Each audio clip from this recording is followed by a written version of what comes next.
for the times our anger has been misplaced, and for our mistrust of others. We know that finding peace isn't always easy. It can be hard work. We pray that you help us to seek out this peace, whether it's through accepting ourselves, reconciling our communities, or challenging inequalities. Help us to break silences and seek justice for those who are afraid or are hurting. Empower those of us with a voice to speak up for the voiceless, the powerless, and the hopeless. Give us compassion for our oppressors, that they may know your love and change their ways. Help us to channel our anger to make our world a safer place for our LGBTQ+ siblings. Through our pain, may we help others to heal. Through our joy, may we bring others hope. Amen.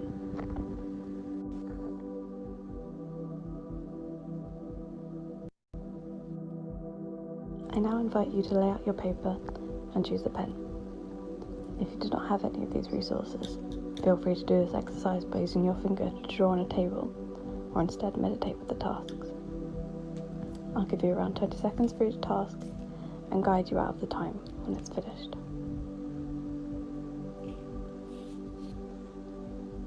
To begin, please create 3 different types of marks around your page. These can be any type of mark. For example, dots, lines, scribbles, cross-hatching, repetitive shapes, natural shapes, etc. I'll start your time now.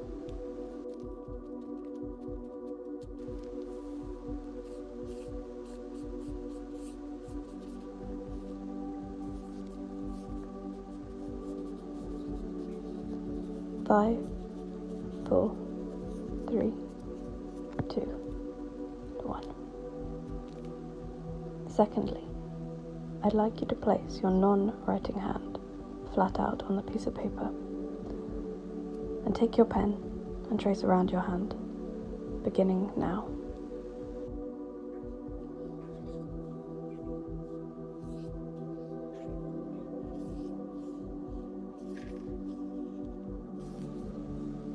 Once complete, turn the paper 180 degrees so it's upside down.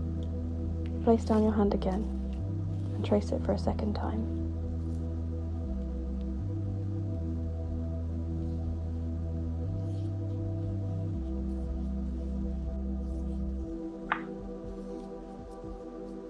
Five, 4, 3, 2, 1. If you'd like to switch pens between exercises, feel free. Thirdly, take your piece of paper and fold it in half, 3 times widthways. Once, twice, and a third time. Once done, open back up your paper to reveal 8 equal sections on the page.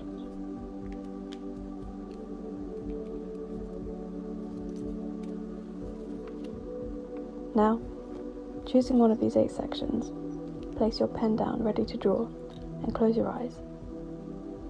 Do not let your pen leave the page for the next 20 seconds.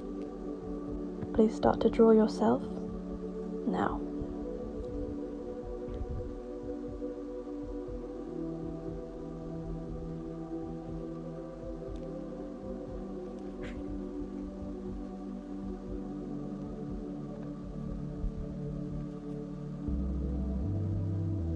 Five, 4, 3, 2, 1, and open your eyes. Now, choose another section on your page and place your pen down ready. Closing your eyes, picture someone you love. Without letting your pen leave the page, draw them now.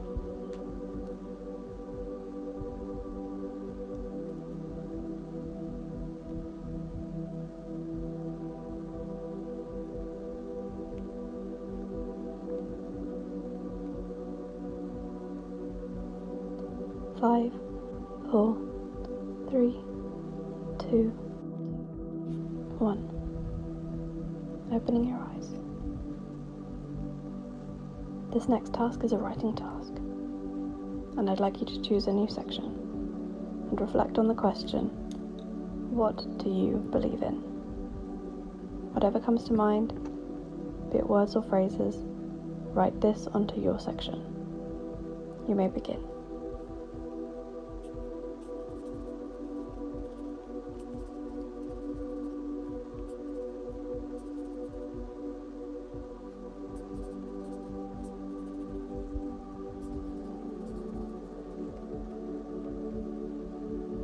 Five, 4, 3, 2, 1.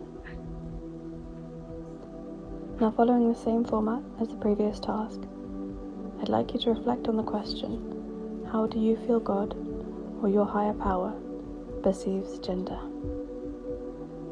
If you've not thought about this before, I invite you to now, by writing phrases or words within a new section.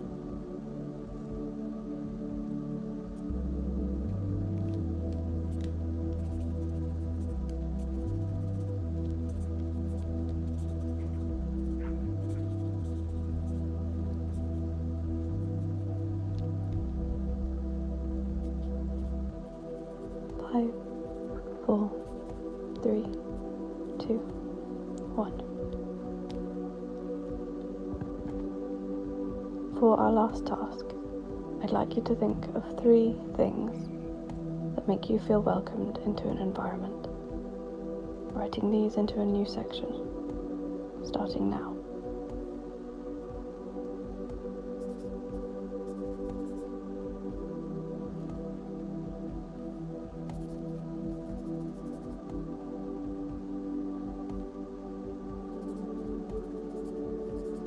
5, 4, 3, 2, 1. We've come to the end of this experience. Thank you for taking part. I'd love to see these reconstructed testimonies that you've created, and there's a platform that I'll link where you can share these anonymously later if you wish.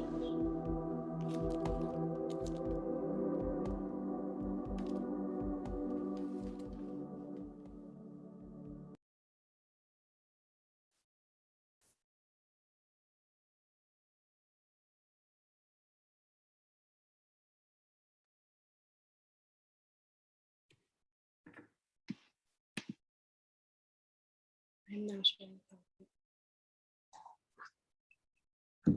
Welcome back. I hope you all enjoyed. What you've just experienced is a snippet of my project, the Reconstructed Confessional, where I'm asking if a reconstruction of confession can be used to aid understanding and inclusivity of LGBTQIA+ persons within the church.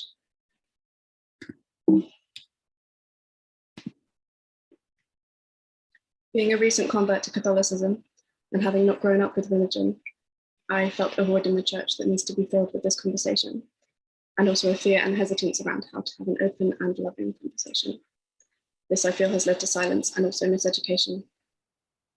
To start this conversation, voices need to be heard and amplified, and people need to listen.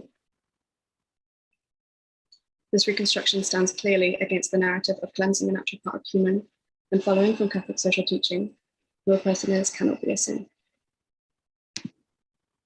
The institution I've partnered with for this project is Student Christian Movement, an LGBTQIA+ centered student support network based in the UK, whose prayer you heard at the beginning. From them, I've been learning how to better foster an inclusive environment for this project and how to ask the right questions.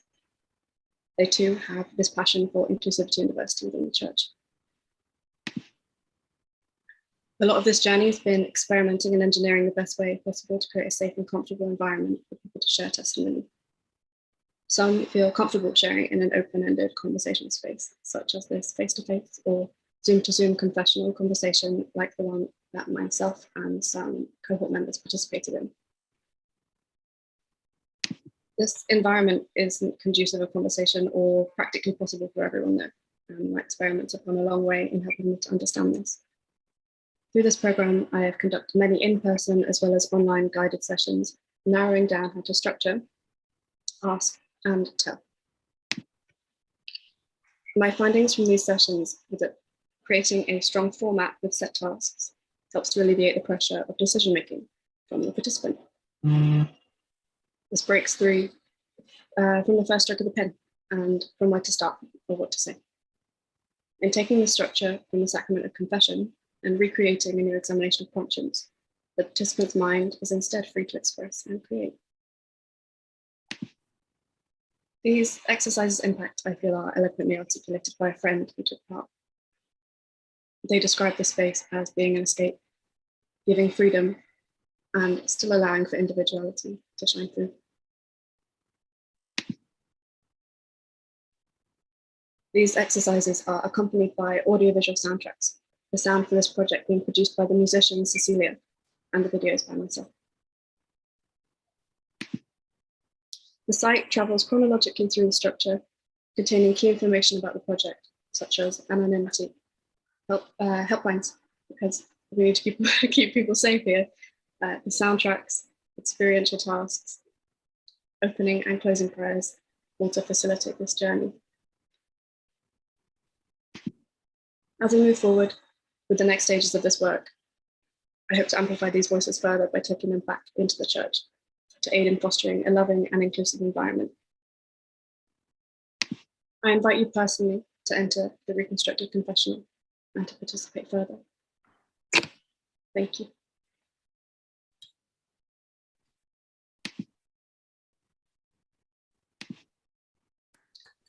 Woo! Well done, Celeste. I'm now going to introduce G, a wonderful, strong, and supportive cohort member, whose qualities I also feel are reflected in the work coming up. G will take us into the temple to rest and be held freely, softly, gently. Over to you. Thank you, Celeste. That was amazing. Congratulations. Hello, everyone. I'm G. I'm a London-based artist. Hi. I'm going to talk to you about my project. My project, which was titled A Temple to Hold You. I'm going to start by talking to you about my research question, which was, can abortion be reimagined as an empowering rite of passage for the people experiencing it? What is the impact of doing so, and how can it affect the way in which abortion is handled within our national healthcare system?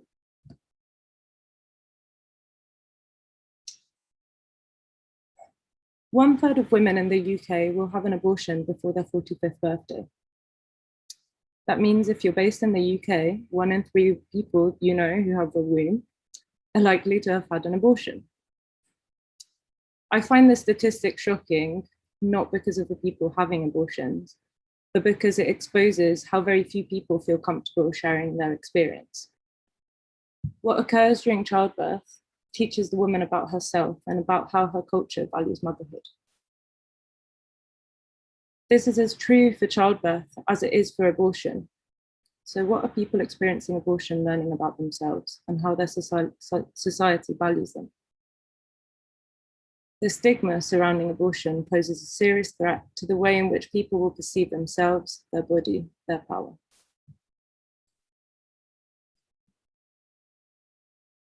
This project was born out of several conversations with my sister, big up to my sister, an experienced midwife working for the NHS, as well as my personal experience with abortion, and is contextualized within a strong feminist framework. In 2021, abortion in Great Britain is legal and can be free. After carrying out extensive research, I have found that there is a serious lack of free community-run support groups in England, and specifically London, where I'm based. Our national healthcare system treats abortion as a one-point medical solution, neglecting to support the emotional and spiritual transformation of the person undergoing a termination. People going through the process of abortion are left to deal with the emotional aftermath on their own, perpetuating the feeling of shame. So the societal shame toward abortion can be linked to various structural forces. The domination of secular science over women's bodies and the rise of monotheistic belief systems have deprived women of knowledge, intimacy, and control over their reproductive functions. My personal experience of religion, growing up in Italy, specifically Catholicism, has always been that of an oppressing force in my life that has conditioned me to feel shame as a woman. And in the months of the I Want to Believe program, I've had the opportunity to learn the many facets of religion and belief systems. And a big revelation for me was discovering how religions such as Hoodoo and Haitian Voodoo acted as a means of bringing people together against powerful oppressing forces. Thank you to the amazing lecturers who gave us those lectures. I have then looked at how we can reframe abortion within our society. Could it be seen as a rite of passage, a moment in which individuals in our society undergo a spiritual and emotional transformation? After researching rites of passage across cultures and religion, what has emerged is that a crucial aspect to make a successful passage is that it's necessary for the individuals undergoing the transformation to receive support and affirmation from their community. This is an aspect that is currently missing within our healthcare system, as people are made to have to go through this transformation on their own or in society for fear of being shamed. So could creating a community-led support group help individuals feel better held when going for an abortion? And together, can we empower people to celebrate their choice and their right to choose? What I've found to exist are Facebook support groups that allow to connect and seek advice.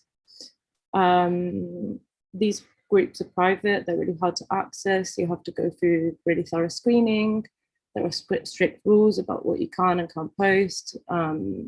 They're on Facebook, which is problematic of its own. And all of this is to protect the group members from harmful online trolls, kind of like the protesters standing outside physical clinics. So for the initial stage of the project, I have decided to erect a publicly visible online temple that will be updated over time and will contain documentation of stories, observations and affirmations made by a support group that I'm in the process of founding.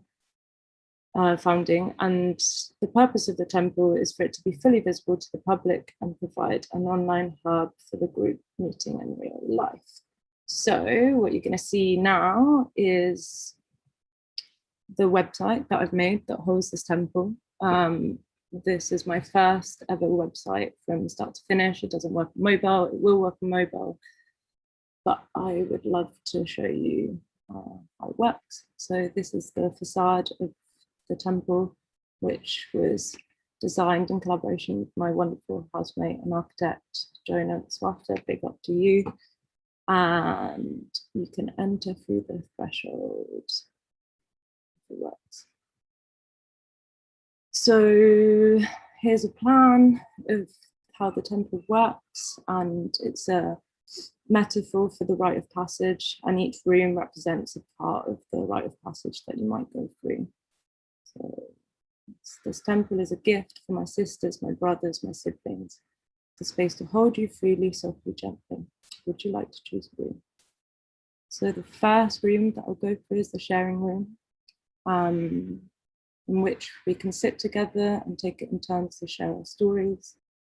There is a possibility of adding your story by filling out a Google form, which I will then translate into the website and sharing experience. Then we can go through the garden, in which we can commemorate whatever it is that we feel like we have left behind after sharing our story. It could be the unborn child, previous self, a lover. Would you like to plant a flower? And these are my own personal experiences mapped out on the site. And from the garden, we can proceed to the affirmation room. So could abortion be seen as a moment of transformation, a moment in which we have taken ownership over our lives, our bodies, our minds, our souls, a moment in which we have done the opposite of what is expected of us and affirmed ourselves, being deviant. And finally, as with all rites of passage, dance and music felt very important to me, and after researching and speaking to various people, so I've made rooms for music and dancing. Yes, let's dance to celebrate our bodies, our power, our minds, our souls, and our women together. And before leaving the temple, I've made a room for silence. it's important to acknowledge silence since we have spoken. Thank you. And that's it. Thank you very much.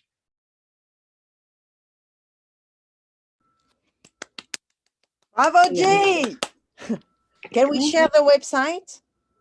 Yes, I will do. I'll put it in the chat.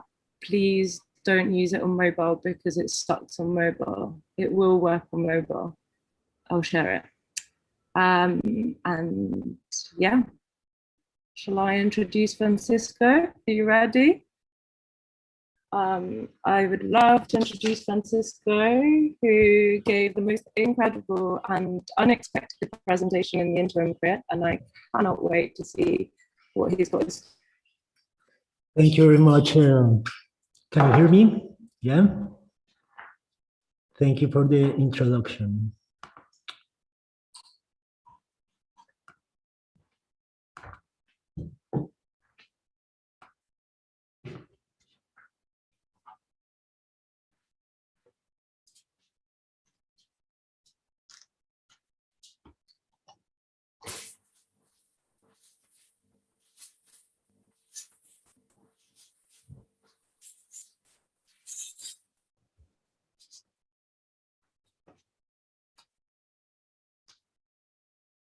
Good evening. My name is Francisco Mojica. I am here to present my project, Installation Manual, Field Practices to Preserve Time. One of the most distinctive traits of modernity is disciplinary knowledge. Under this order, scientific, philosophical, and emotional knowledge seem to operate in different hierarchies and levels of human understanding. However, reviewing history, genealogies, and contemporary practices, the boundaries between them start to blur, as there are notions that dwell amid the physical and the ontological, yet being essential to our current understanding of the world. What kind of procedures are carried out for these notions to become a given or agreed upon?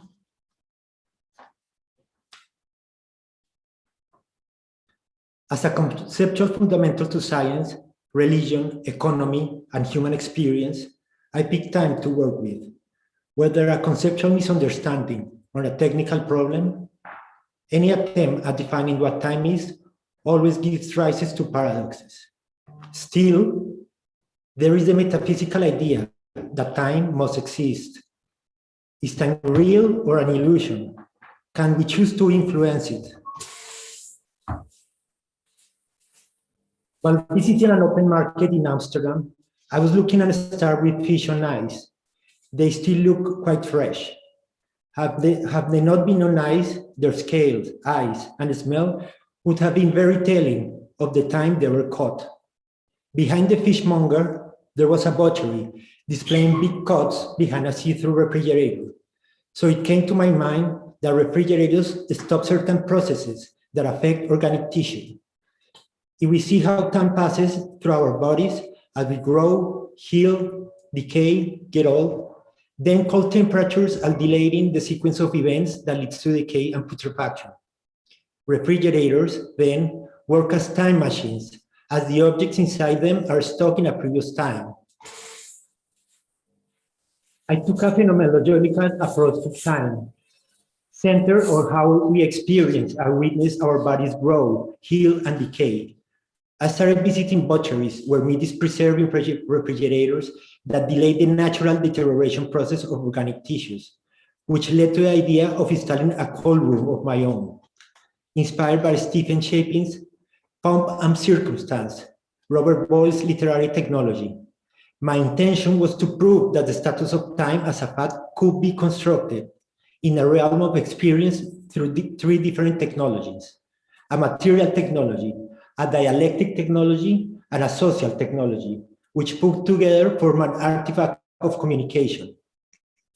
Established discussion about time is limited to the construction of the concept, as there is no empirical fact about it. In opposition, this project explored the idea that, given the proper means, it is possible to produce a matter of fact that proves an outlandish notion.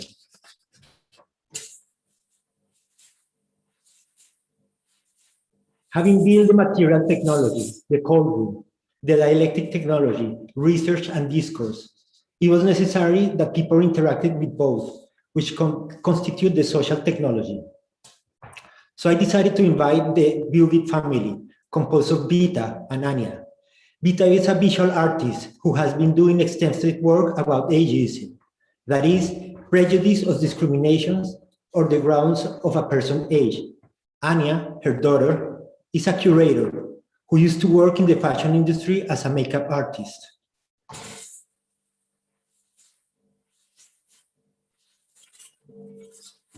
During her visit to the courtroom, Vita will explain, I was researching the aging process not from a physical way, but from a social political stance. For elderly people in the Soviet Union republics, everything is frozen, nothing is changing. They are just waiting for the end of their life. I was working on this notion of social time, coined by John Bars, how the notion is influencing people's life. My contribution to this matter is local time. People can be the same age, but social time in the Netherlands is different from Russia or the Ukraine. The difference is huge. People in Siberia, 80 years of age, are just waiting for the end. And then I just saw this old couple in Amsterdam doing architectural tourism. But I wonder to myself, isn't all that time social? Isn't time about the unfolding of interactions? What is time anyway? If no one asks me, I know. If I want to explain to a questioner, I do not know. This rather confusing answer by Agustin of Hippo is by no means unforeseen. Whether a conceptual misunderstanding or a technical problem, any attempt at defining what time is gives rise to paradoxes. Physics use an operatic definition. Time is what the clock reads. However, theoretical physicists allow themselves to dig deeper and tie space and time together. For Slee Smolin, one produces the other. The space, he says, is an aspect of reality that grows out of our network of relationships of causality of change. If you write down all the causal relations of the universe, you describe the events that create the concept of space and time. Then time is a product of that causality, opposed to time as something that we flow through. My position here is not about rejecting scientific stances, but instead how different postures interact and create different regimes. That is the intention of this installation, of this project, to produce a matter of fact about it, not about the existence of time. Following Smolin's explanation, memory appears as a personal network of relationships that construct a specific regime, depending when and how it is situated. For Anya, going to a cold room remember her of old-fashioned Soviet meat markets. She says, there was no refrigerator, just a huge space with tables covered with white ceramic tile that looked very clinic. In the meat area, there would be a butcher dressed in a white jacket or coat, not that different from what a scientist would wear in a lab or a mechanic in a fancy Mercedes-Benz shop. Visually, it was kind of impressive. In a later period, there was this huge grocery store where they had a cold room where you could go and grab whatever they had deep frozen there. It was really cold. In the summer, you would step into this cold room and it was freezing. Immediately, all body sensations would go woof. Then you would step out of it and your life would come back to you, a very physical experience.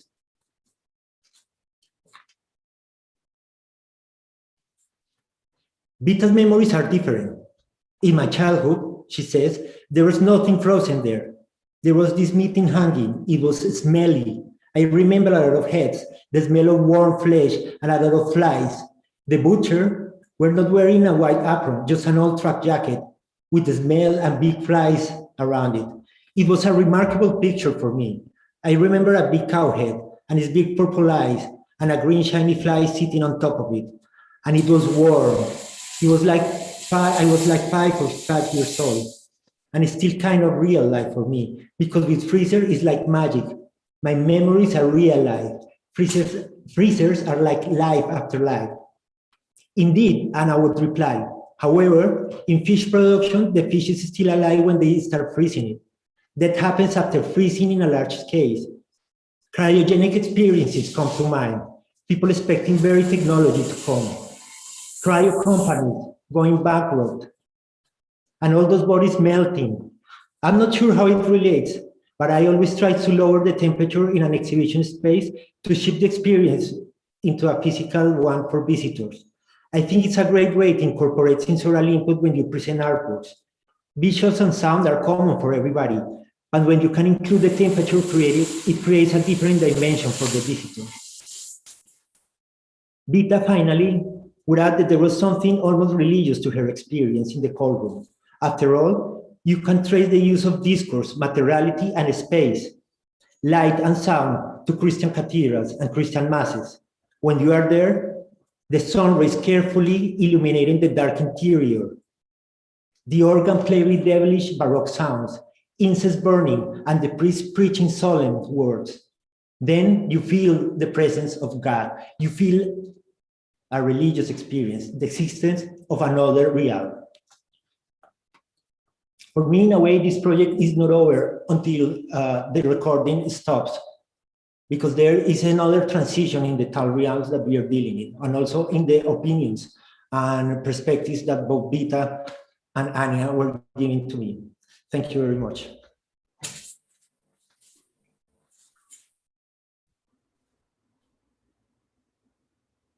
Thank you, Francisco.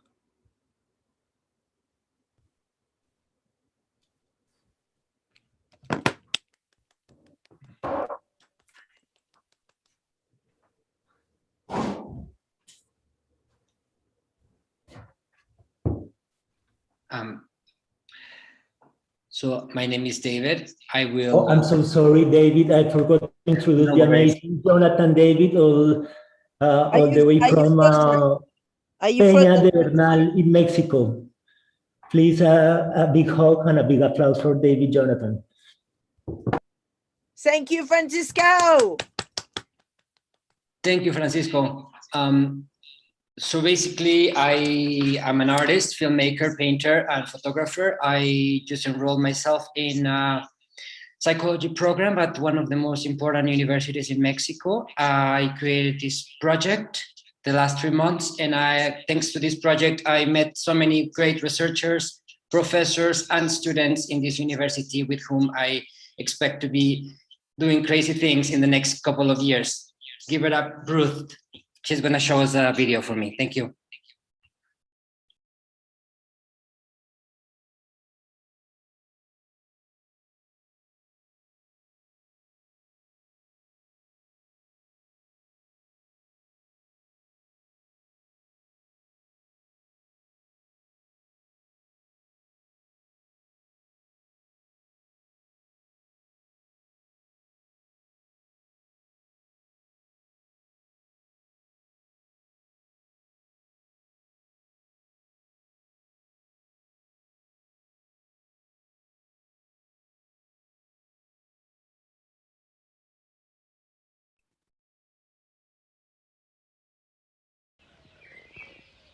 There is an eminent disconnection with the environment, the people around us, and even within ourselves.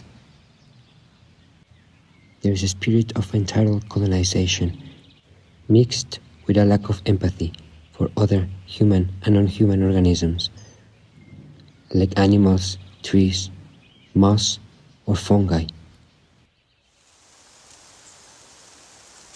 I grew up in Mexico, close to the monarch butterfly sanctuaries, and played on ashes on the outskirts of the youngest volcano in the world, El Paricutin, which means the place at the other side, in Purepecha.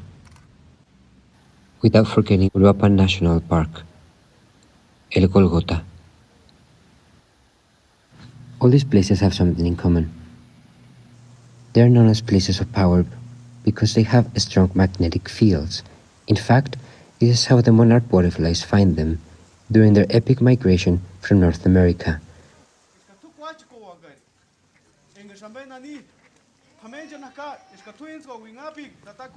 In indigenous sciences, places of power are places to give offerings, or to find healing. It is because of my experiences in these places of power that I became in love with nature and butterflies.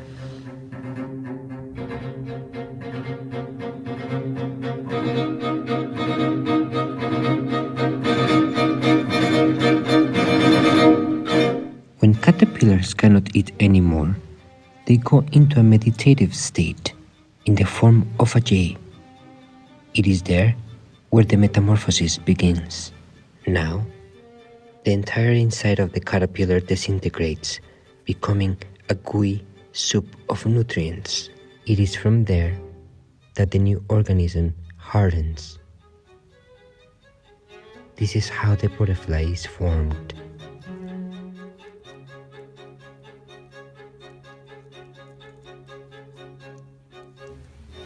Sadly, due to loss of habitat, monarch butterflies have relocated to the nearby volcanoes situated in the Trans-Mexican Volcanic Belt.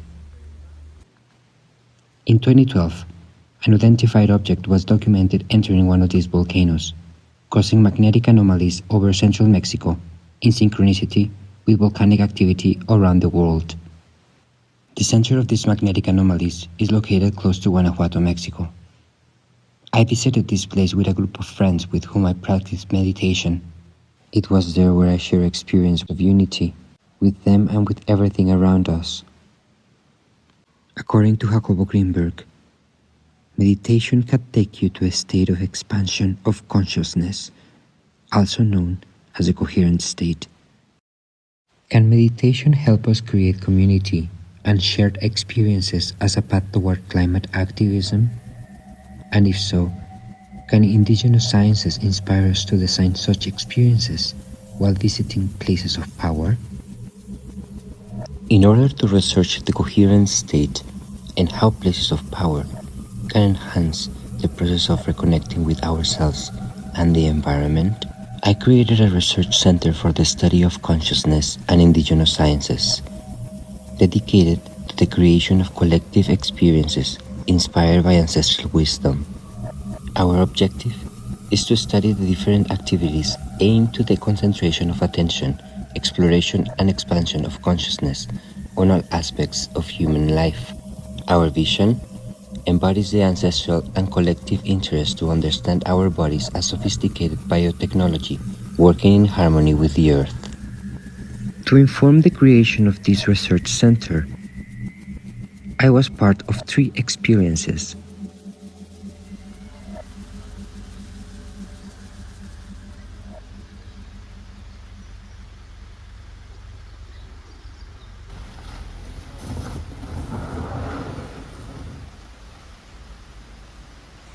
Y de aquí ya estamos como a poquito, 5 minutos.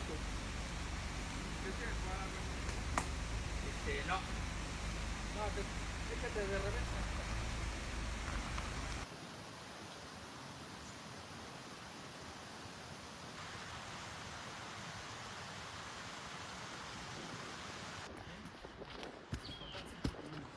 Boca del Diablo.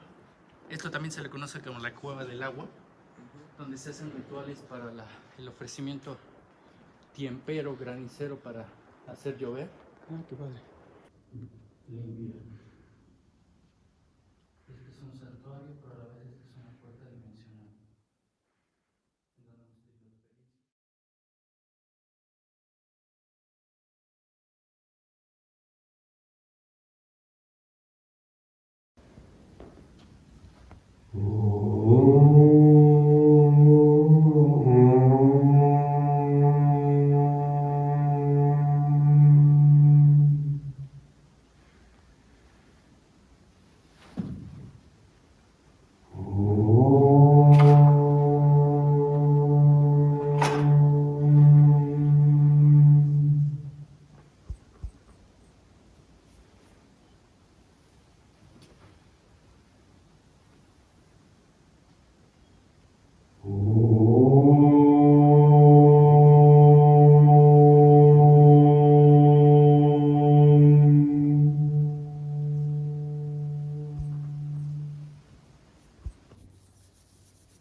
Gracias por acompañarme. Gracias. Gracias.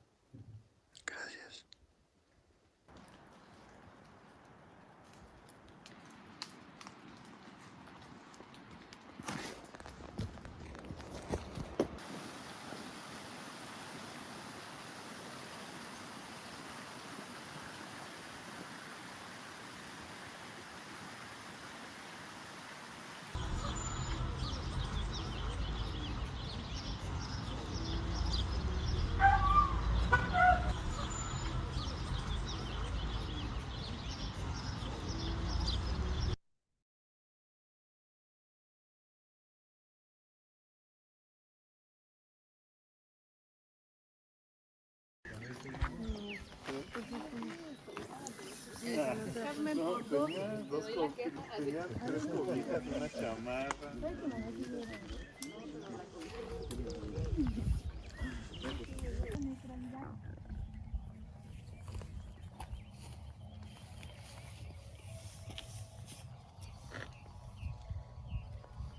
Que la mayor parte de las cosas está en nuestra cabeza y en nuestra mente, y eso nos impide ver, sentir, observar, experimentar. Con la energía que producimos nosotros mismos, luego se convierte en todo. O sea, yo estaba observando eso.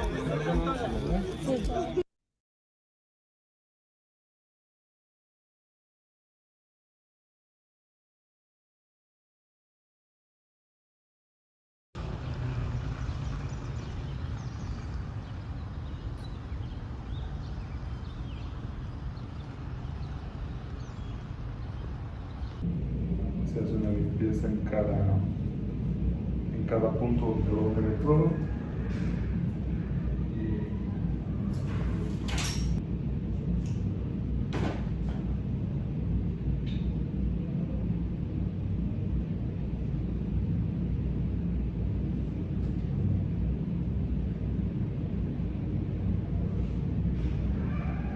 Pues ese es el primero, entonces es eso multiplicado por los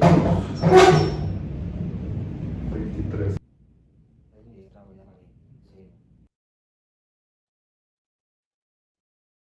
Eso quiere decir que las impedancias de cada electrodo están en óptimas condiciones, o sea, no tiene por qué entrar ningún artefacto que no sea tu actividad cerebral, ¿no? Excelente.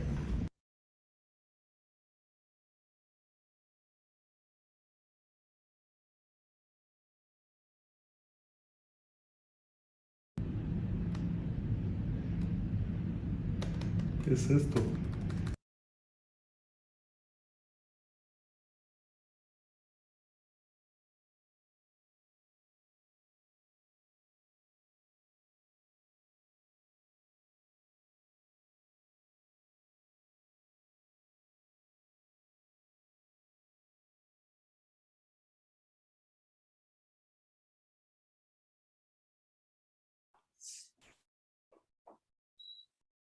That's it.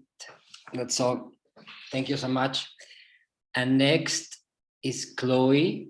Chloe is amazing. She embodies the aesthetic and the feeling and the tone of this entire program. Her research is fantastic, and give it up for Chloe. Thanks, David. Okay.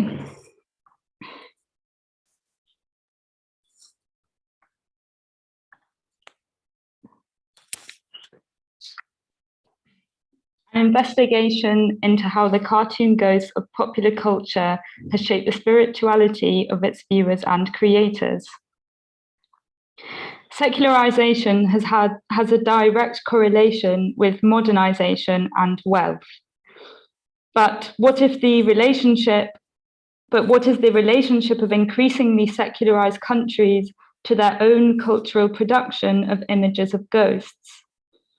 I wanted to see whether the creation of images of the supernatural had any relationship to belief in the supernatural, especially in increasingly secularized countries in which a single belief about life after death is slowly dying out, if you'll pardon the pun.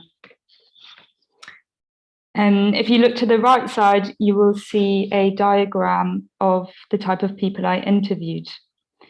I focused on the animation industry as a whole for a number of reasons. Firstly, due to the technical ability of animation to create such translucent, floating, ethereal beings that most of us cannot see in the real world. Secondly, due to the deep etymological history of the words animation and spirit. Animation meaning to endow with a particular spirit, and spirit meaning the animating or vital principle in man and animals. The third reason for focusing on the animation industry was due to big production animation being a part of pop culture that reaches both a wide secular and believing audience of different age groups. The definition of spirituality that has come out of this research is not one that encompasses all perspectives of the word. I have interviewed many who reject any claim of a connection between popular culture's cartoon ghosts and spirituality. If you look to the left, you can see those who rejected my research question. Those who did not feel popular culture reflects their culture and beliefs, those who have a strong spiritual practice, and those who strongly believe in a life after death. Among these that I interviewed were the Society of Psychical Research in London, the College of Psychic Studies London, the head of education at the Spiritualist National Union, UK, and multiple spirit artists from both Western and non-Western countries. However, using the word spirituality has also opened up unexpected connections to some of the word's common uses, as well as the unexpected connection between cartoon ghosts and real supernatural experiences. There has also been uses of this word spirituality in opposition to capitalism. Popular culture was important to focus on due to the way it can change once it leaves the sender. For example, becoming kitsch, reappropriated, or absorbed into subcultures which stand against the structure of popular culture in which the image was originally created. In order to get an understanding of how and if animation has an effect on people, I interviewed viewers and asked to what extent does animation watched as a child have an effect on people as they grow up. The interviewees were members from Tip of My Tongue, an online Reddit community of 1.7 million, in which people post their half-forgotten memories of films, videos, and cartoons they watched as children in order to find the titles, many of whom surprisingly wrote deep emotions attached to these memories of cartoons. One experiment from this was creating a comic book on glass. The drawings came from the Reddit community who submitted their unsolved cartoon memories for me to draw. I was researching animators of supernatural images from big production companies such as Pixar, specifically their 2020 film Soul, and interviewing an art director of Universal Studios. I was inquiring to what extent the varying belief systems of their viewers are considered when making animations that deal with supernatural and existential topics.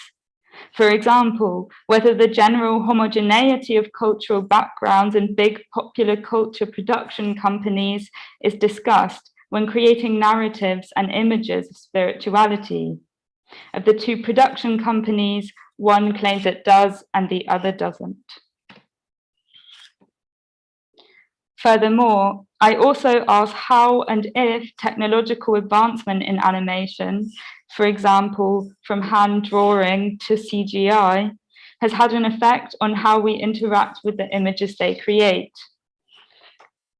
One interviewee talked about the future of 3D animation as having the possibility of coming into contact with what's in our ids. I bet there's some pretty dark stuff in there that we'll be challenged with. So we see how progressing technology might challenge our psychology, belief systems, and his definition of spirituality. Here are some experimental works I was creating during this time to try and invoke a feedback loop between creativity and mental experiences. Using the ghost qualities of semi-transparency and light, I used my dreams to make comic-like drawings and sculptures to try and invoke further dreams, which I then created further drawings of. I also interviewed independent animators, some of whom live in countries in which challenging beliefs is a crime, and how they, as creators, tackle this. One animator said, I quote, "Ghosts exist to rationalize our fear when we don't know who we are fearing. I can fear politics, I can fear the policeman, I can fear hunger, but I don't want to believe in it. I want to believe that my country is good. For some people, when you believe something, then it becomes true. I rather believe in ghosts than in hunger." End quote. Here we see how animated ghosts outside of popular culture are used as metaphor for personal fears, fears which are not reflected in the big production movies. The end result of my research is a performance hologram, which is an experimental lecture of my research. The purpose of it is to communicate the outcomes of my research whilst reflecting the technical qualities that animation uses to deal with the topic: transparency, reflection, and light. Now I will show a short clip of the lecture. What happens when animation creates the image of the ghost? What has happened to Casper in his enduring existence? From his static life of the 1940s, freeze-framed to paper with no chance to float through the frames, up until his 1990s CGI debut, with transparency, movement, hovering, and light. How has technology breathed life, or rather, life after death, into what helps mold our brains?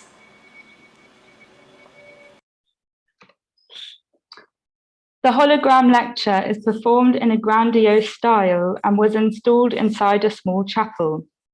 This was to mirror the kitsch Gothic style of many popular ghost animations. It was an event attended by a group of 15 people ranging from ages 3 to 45 years old. The over-the-top style and technological functions motivated spectators to question the cultural fabrics of how supernatural and mortal topics are represented. The lecture event was followed by a discussion on each age group's memories of cartoons, which led to conversations on personal belief systems, such as views on politics and family life. Now I ask you, our audience today, which images are the ones that have stuck in your mind? What colors and forms have sunk into your subconscious? If our belief systems are made up of our dreams and memories, then perhaps formal aesthetics has more of an influence than we think. Thank you.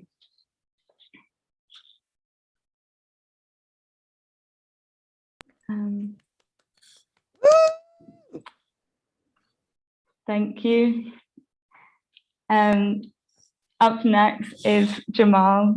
Jamal has always been a great source of energy and humor for our group. And he also wrote a fantastic script for our podcast, which will be coming out soon. Thank you so much, Chloe. Let me share my screen real quick. So thank you for this lovely introduction. this is it, the final show and my small contribution to this wonderful evening of wonderful people. And at the beginning, I want to present to you my research question, which was, how can centering non-humans propagate a magical intervention in commercial forestry and agriculture? And how I got to this point, I want to take you now on this journey to experience what the process in this amazing program was in the last 3 months, and see what comes at the very end. So my name is Jamal Ageli. I'm a photographer and video artist from Germany. And in my work, I often deal with nature, astronomy, and science. And here you can get a short insight in how it looks like. So basically growing up in nature left me with a real obsession with the natural world and the skies. And this is also something I wanted to take into this research program. And reflect on my own belief systems, of course, and also my attitude towards nature. And for this, I wanted to work with a real problem, which is really close to my heart and also my home. Here you can see an image of my home and how it looks like at the moment, because in Germany, there is severe deforestation happening in the last couple of years. And maybe you also have seen it in the news lately that now we have a year of severe flooding. What we can see is that there are more and more extreme weather phenomena due to the warmer climate and the dry soil, and the forest is literally dying in our hands. And this is something I wanted to work with. And at the beginning of this research journey, I started to collaborate with my first institution, which is the people that actually take care of the forest, which is the forest administration. And in many talks with the employees and the forest rangers, they brought me really down to the let's say harsh reality of what forestry looks like, because it's not, forestry is not there for the sake of nature or for the sake of the forest, but it's there to be profitable. And this is also what the beginning of my research looked like. I started off with a rather issue-based approach. Every day I was in the forest to document the issue itself, so deforestation happening. And in every corner you look, it is happening. So you have tons and tons of dead wood that has been cut and is being moved out of the forest. But eventually I came to the conclusion that simply portraying the issue won't solve anything, and the core of the problem is lying much deeper. And eventually also my own perception of the domestic nature here changed, because if you look around, everything has been shaped by humans to be profitable. So there's a long history which is really informed by the Christian tradition of the dominance of mankind over nature. And this also obviously reflects in the agriculture and forestry. And for this, alongside this realization, I started to collaborate with a local farm and tree nursery. And what they do is to find a balance between profitability and sustainability. Namely, they are focused on planting and keeping extinct trees alive. So trees and species of trees that have been pushed out of sight because of their low profitability. This is the goal, to keep it alive.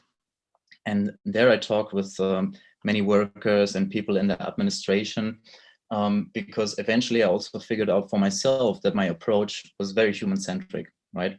And also most of people's views are obviously human-centric. And there I wanted to introduce the idea of considering non-humans for myself and also the people I work with. And we were starting to discuss about this animistic aspect of nature, that it perhaps might have a soul, right? And eventually in these many talks, I came to the point that using the word spirituality or magic was something which has a rather negative connotation for most people.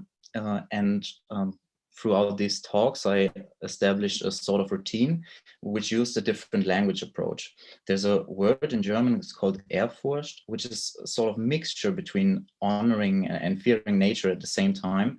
And through using this word in the talks I had, it brought me to many new conclusions, and it shaped the direction of the talks and the process I had.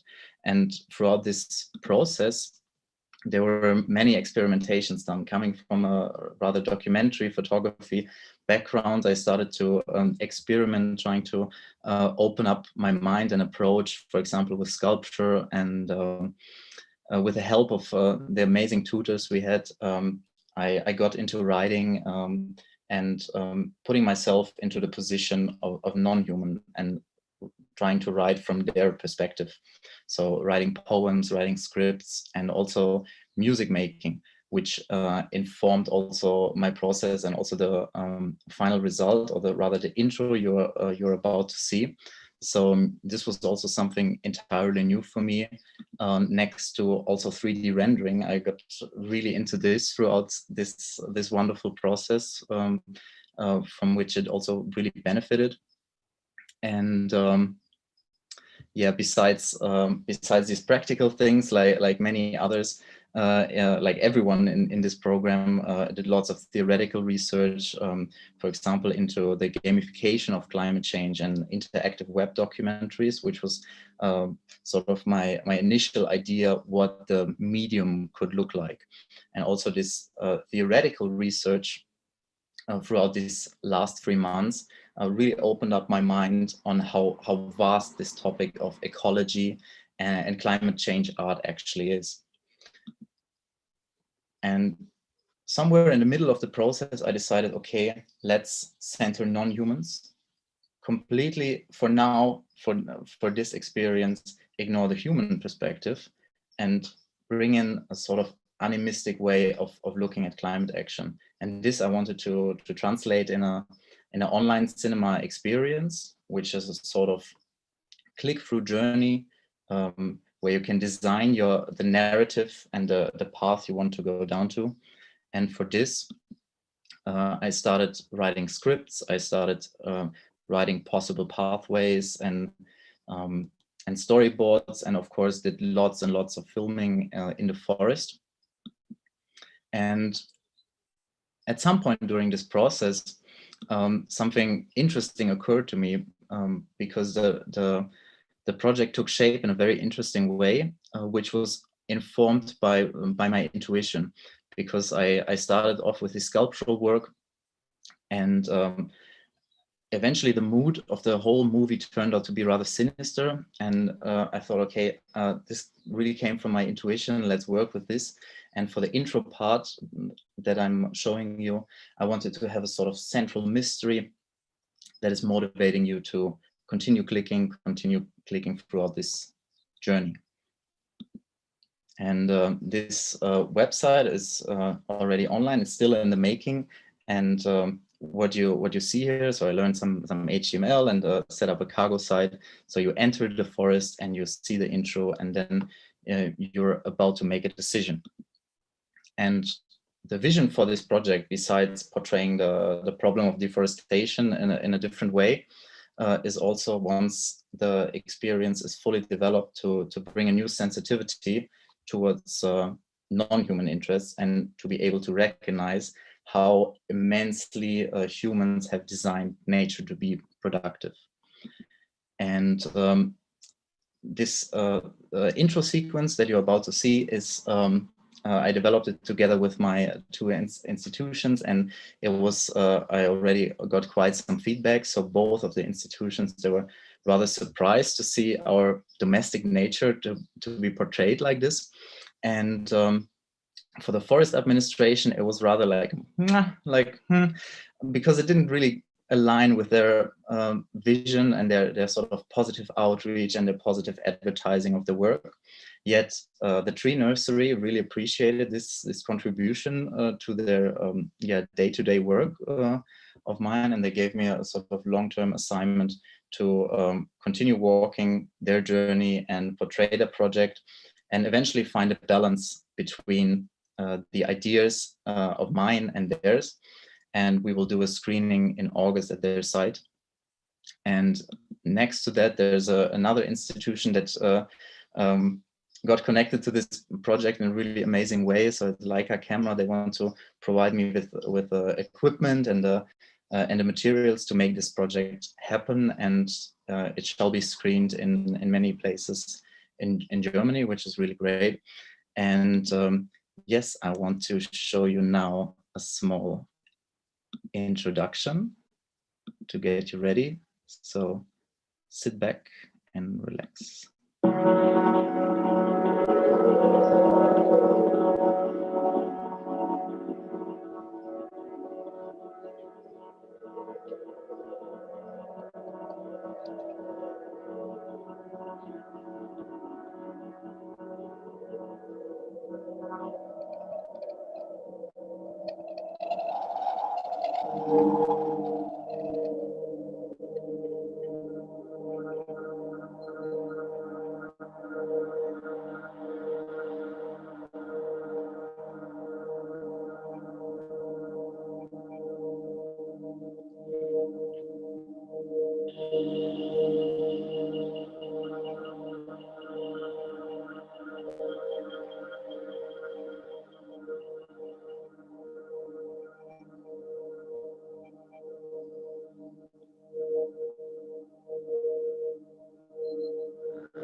That's it.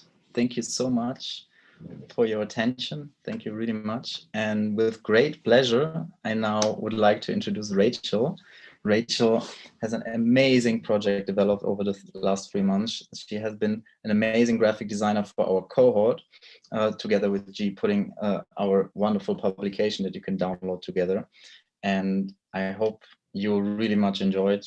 Rachel, thank you so much for your creative and emotional support, and bring it on.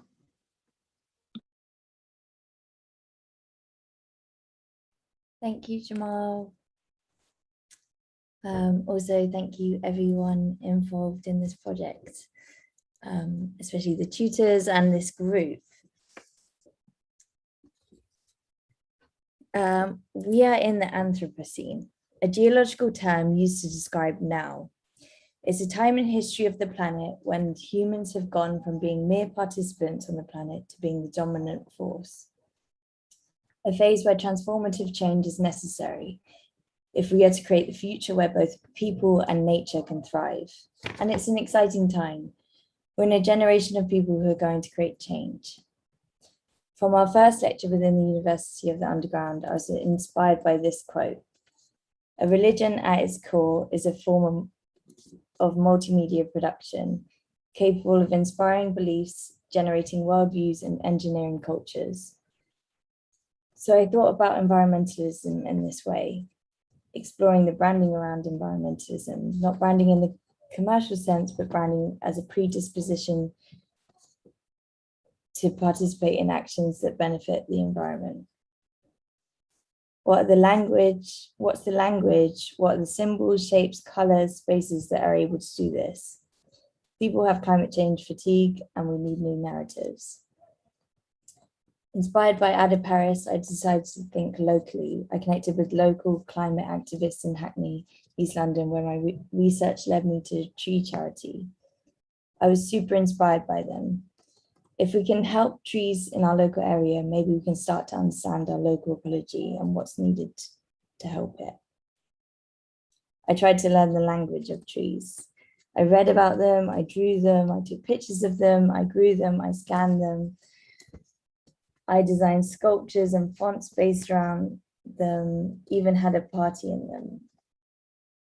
Trying to understand trees led me to understanding their relationship with mycelia, the vast underground threads that connect trees and keep trees alive. This led me to my research question, which was how can we use the relationship between mycelia and trees to better understand the natural world? Can we use this symbiotic relationship to help inform us on how to better navigate our current ecological crisis? And can we frame this in a space of worship? I wanted to create a place to reflect away from the chaos of London. I thought about what this fictional space would look like, what materials would be used. Thinking about the design around it, what are the icons, logos, symbols, fonts. Artist George Rubio informed me of the importance of in the process of finding the space, a clearing in Epping Forest on the outskirts of northeast London, a large space surrounded by trees to support the structure I wanted to build. I documented it and recorded the sounds of the space. I reached out to the British Mycological Society, who put me in touch with David Humphreys from the City of London Corporation and Lynn Boddy from Cardiff School of Biosciences, who critiqued my project and helped me find the words to write about it. So here's where the space currently lives, designed for all in an online space where you can move around the installation. And I'd like to take you on a little journey to it.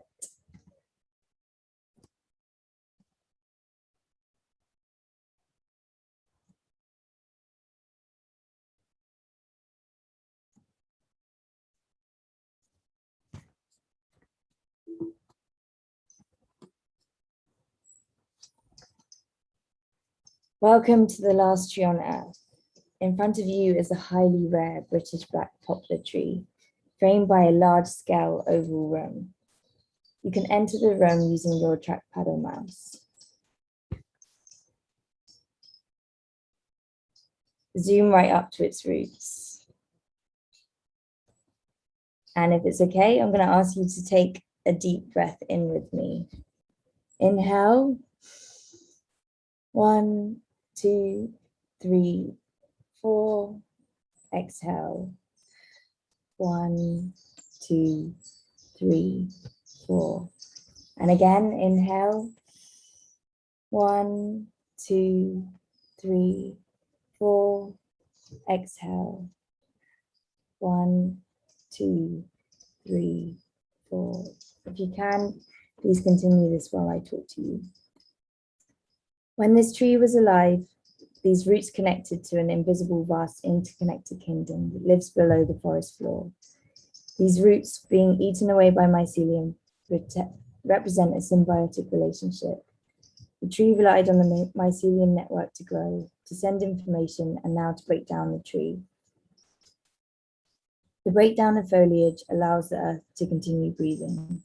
The mycelium absorbing the carbon dioxide that we exhale helps us to breathe. The tree also spent its life helping us to breathe. And using our breath, we honor this. Let's focus on the breath again. Inhale. 1, 2, 3, 4. Exhale. 1, 2, 3, 4. The walls are earthy white, the natural color created by mycelium grit. These walls are not only important to not bring any toxicity to the environment, but also the natural white color brings the feeling of a blank slate, symbolizing a new beginning, a fresh start. The egg-like oval ceiling links the idea of fertility, the idea of Mother Nature. The window above you aims to draw your attention to the sky and cosmos. The round shape bringing ideas of balance and wholeness. Inhale. 1, 2, 3, 4. Exhale. 1, 2, 3, 4. Now I urge you to close your eyes. You've been looking at a screen for a while now. Stretch, move your head left to right, whatever you need to do to have a little reset. Imagine that you're in this space. You walk through a lush green forest to get to a clearing where you find this installation among a canopy of trees. You enter the space through a circular door and look up to the tree floating above you. The tree roots are eye level to you. You reach forward and feel the rough bark on your skin and the strange tangled shape of the roots in between your fingers. You can hear bird sounds and a distant hum of traffic in the distance. Inhale. 1, 2, 3, 4. Exhale. 1, 2, 3, 4. As you reach out to this tree, you've physically become part of the connection that is mycorrhiza. You can open your eyes now. And when possible, step away from your computer and into a forest. And in the wise words of Eshin Takatsu, the Zen priest who helped me in writing this meditation, allow your senses to be sharpened by your environment.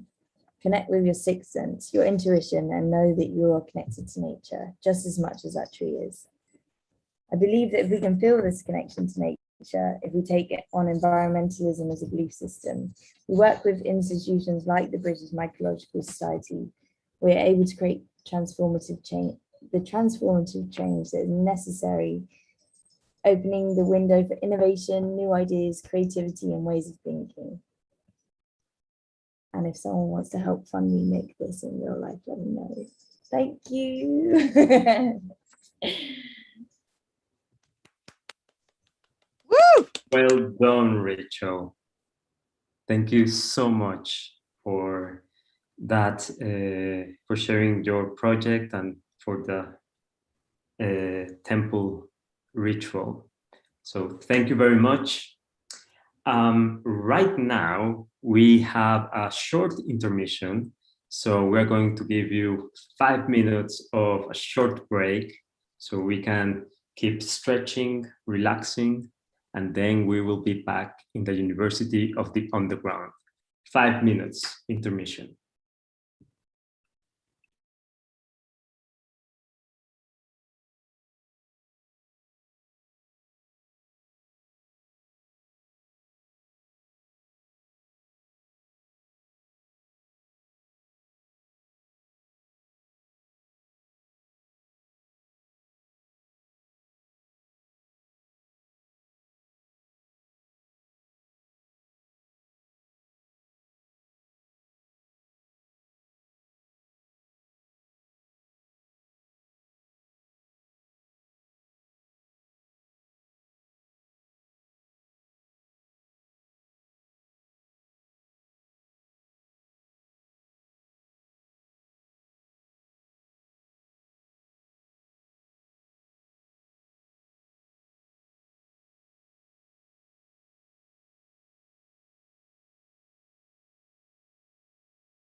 Oh, you're back?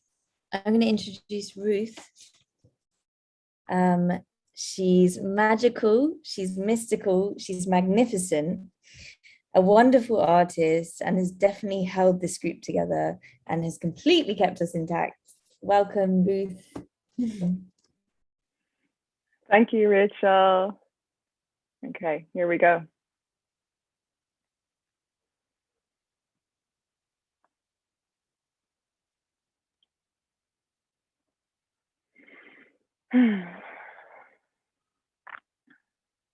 So, good evening. My research question is, how can we challenge the superposition of Christianity? Can we use the tools of ancestral mythologies and radical imagination to bring about an emancipation of thought in the digital age? Christianity is ubiquitous in the collective thought of where I live in Europe, telling a tale of broken world beyond redemption. That our souls are immortal entities and salvation will arrive at some distant point in the far off future, that the future will take care of itself.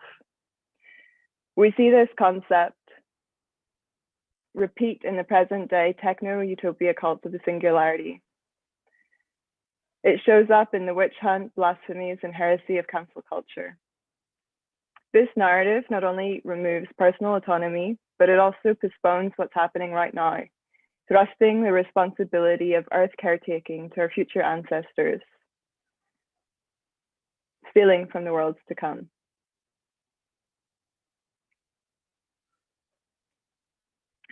There lies a tension between outdated ideas from the Bible and existing in a world of attention-grabbing, behavior-modifying algorithms, so exponentially effective we don't even realize we're being targeted. So my question was, how can we take what's good about Christianity, which could be defined as healing, connection, and inspiration, and separate the politics from the religion, the dogma versus doctrine, and apply it to life right now? And now I need to take you back to the place where I'm from. My research began by looking at the religious divide between Catholics and Protestants in Northern Ireland.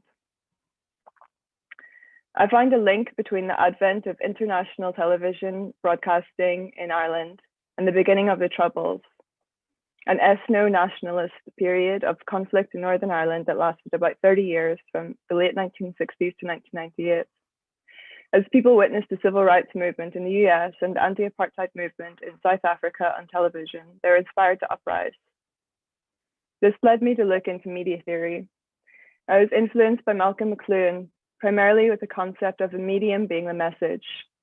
That is to say, we humans form the tool and then the tools form us. That got me thinking about the multitude of tools around us now and how they might be affecting us. At the same time as looking at technology, I delved into the ancient history of Ireland.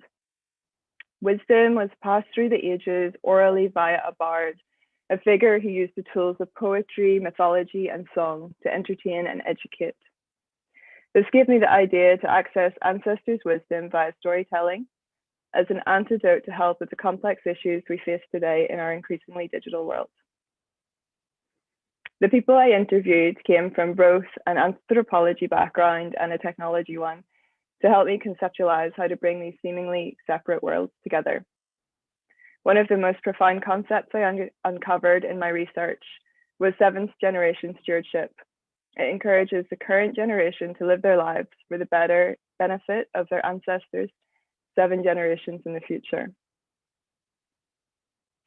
In a shamanic ceremony, you often have a period of purging before you get to the transcendental self. It was this part that I realized I was trying to access with these experiments, like using an AI that generated images from words, and also this piece of 101 drawings and paintings. I created this digital artwork as I was considering the cumulative effect that each click of the cursor has.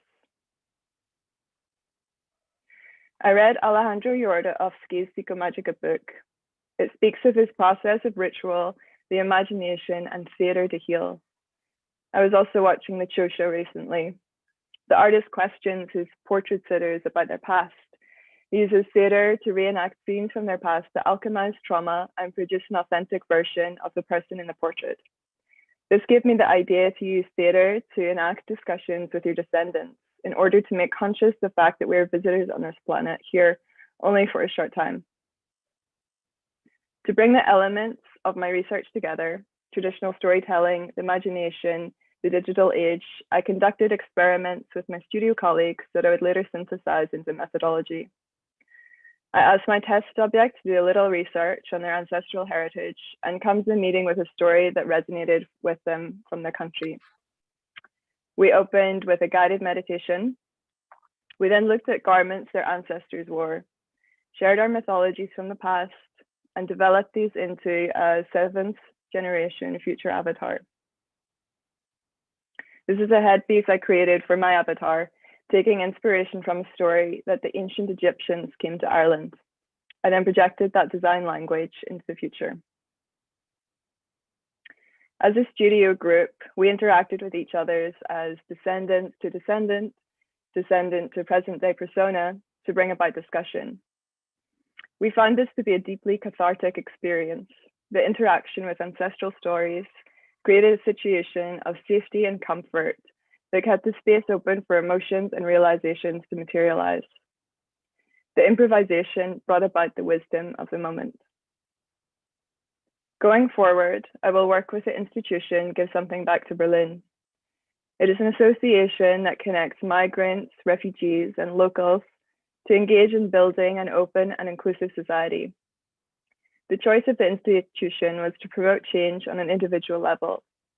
I want to expand my research through doing this process over a 1-month period and also with people from many different backgrounds, so not only looking at Christianity. I will hold these workshops in October using this method of ancient future mythologies that I have developed in the University of the Underground container. Finally, I wanted to challenge myself to use another medium as a final experiment to connect different parts of my brain that I hadn't before.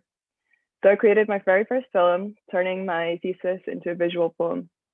I used a mixture of digital and analog methods to highlight artifacts that result from accidents such as noise and feedback. The results of these accidents serve to facilitate an insight into the otherwise mysterious alchemy of standardization of screen resolution. The standardization that generally imposes efficiency, order, and functionality on our technologies. I was inspired by the book Glitch Feminism by Legacy Russell, which speaks to the power of the glitch to bring about a change in the system. Through this practice, I sought to find a new way to understand, use, and perceive through and with our technologies. I will now show you the result.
So thank you for listening.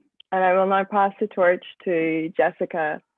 It's been such a pleasure to hang with Jessica. She was always there for us and on time during our Zoom meetings, holding space.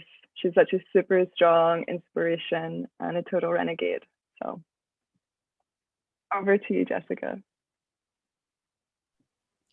Thank you, Ruth. Bravo. I'm gonna share my screen and go into presentation mode. My project is titled Gird Your Loins in the Faith of Your Fellows. My research questions were, how does the overlap between spirituality and physicality manifest in sex work? And through the lens of sex work, what is belief? I was curious, and it didn't seem like many others were. I found church groups led by born-again strippers who declined to engage with me. One study on a handful of women in Thailand, and notably Judson Memorial Church's non-proselytizing outreach work among street-based sex workers in New York City in the 1970s. While plenty of religious people have thoughts and beliefs about sex workers, including pornographers like myself, we aren't often asked about our own beliefs, faiths, and connections to religion. So I asked. One 83 response survey later, it turns out some of my peers have quite a bit to say, and that were pretty typical for our region and background.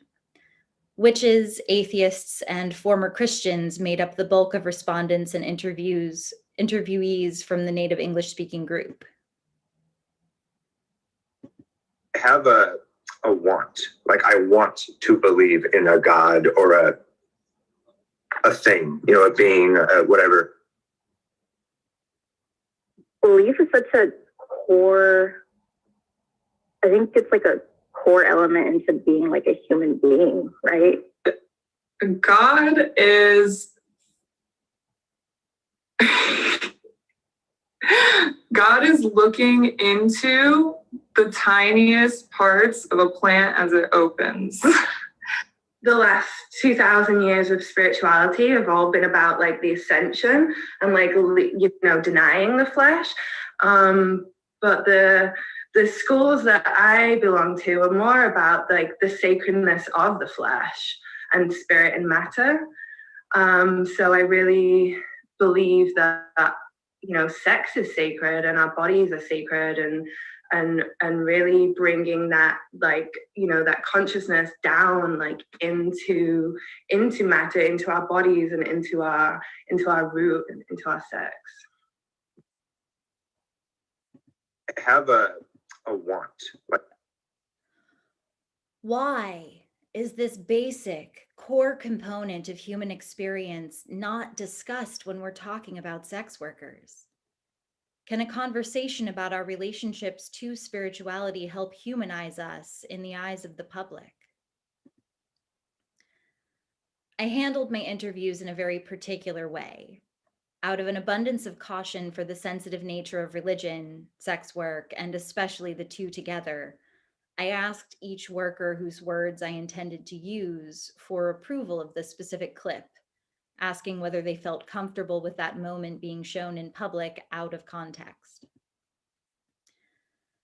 Judson Memorial Church was very generous with archival materials, and I was able to speak with Veronica Vera, former Catholic, retired porn performer, and non-practicing member of the Judson community.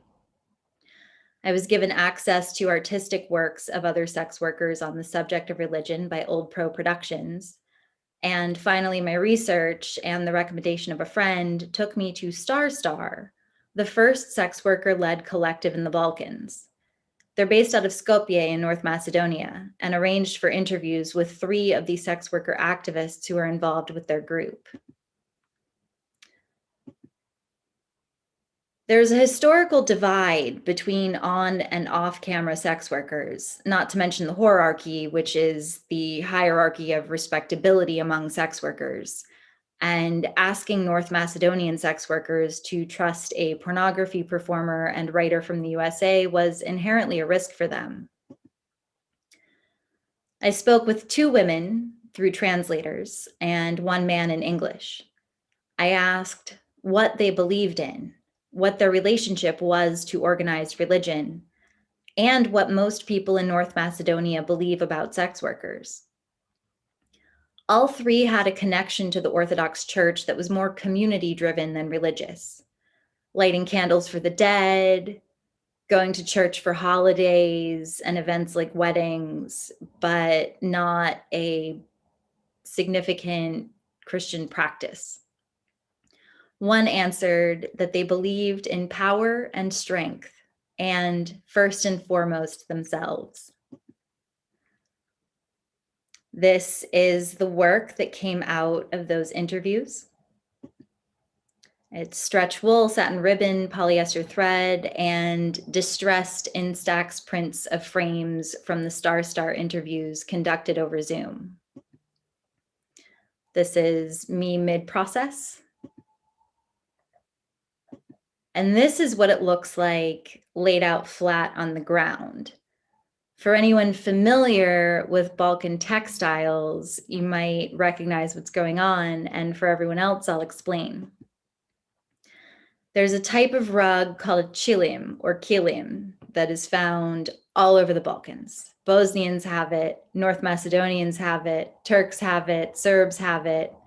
Here are 2 examples. The example on the left is Bosnian. I found it on a Croatian website called narodni.net.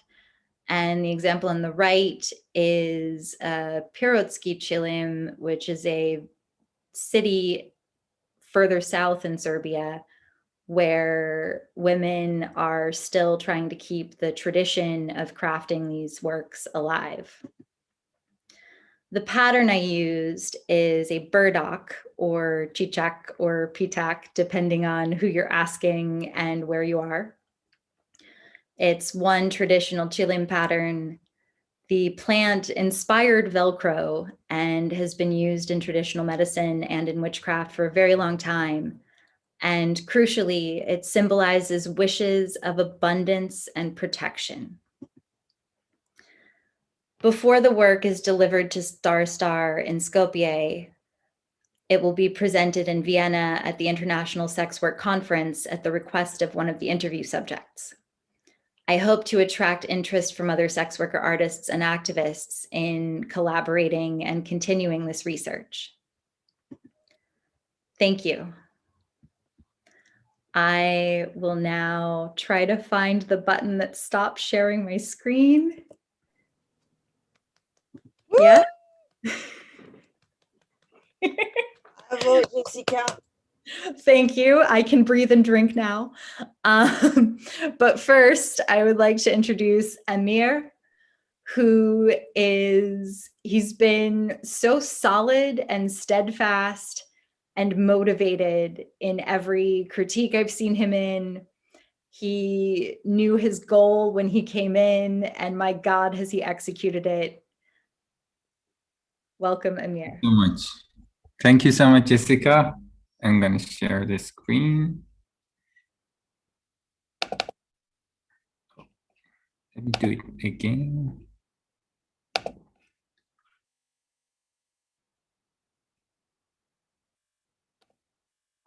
Okay, so here we are.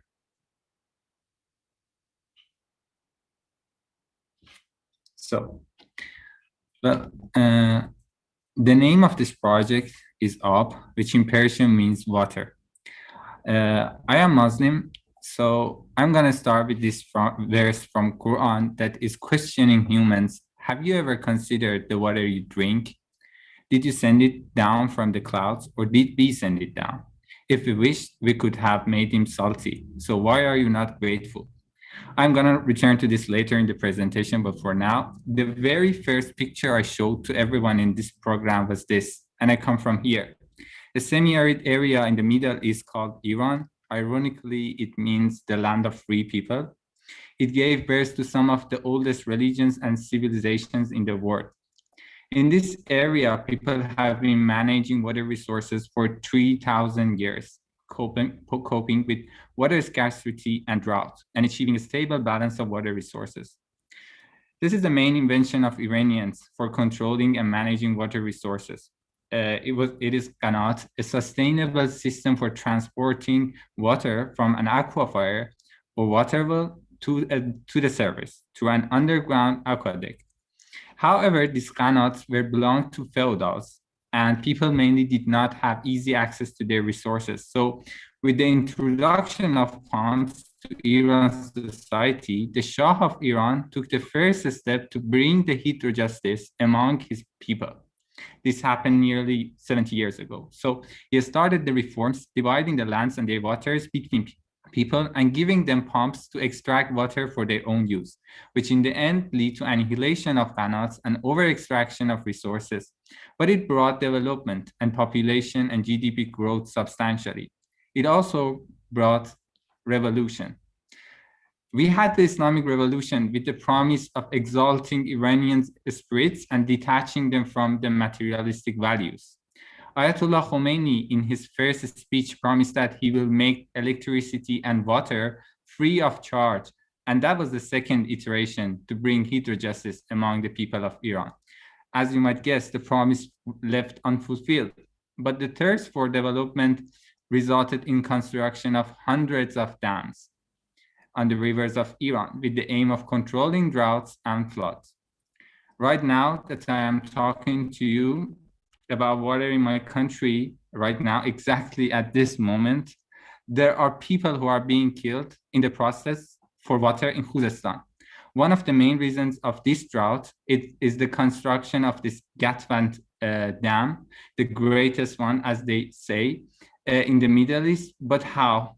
The dam was close to a salt cliff, and as a result, water turned salty and ruined all the farming lands nearby and killed many different species. Now I want to return to that verse in the Quran. If we wished, we would have made him salty. So why are you not grateful? The people who were once gathering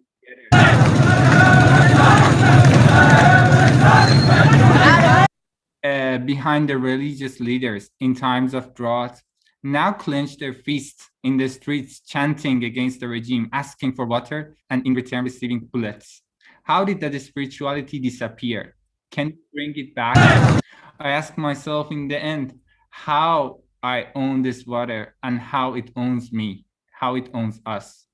I ended up with this question of how can an emotional or spiritual relation with water create new narratives of hydrojustice? So in order to answer this question, I had to look for the roots of beliefs around water in the local context of Iran. I studied belief systems, mythology, ancient structures of water management. I talked to people from International Center on Qanats and historic hydraulic structures and the Darwish Sufi. So the first thing I found out was that the nature of water is dualistic. And that is what shapes the delusion of water in central Iran. It begins everything and it could end them. It creates, it destroys.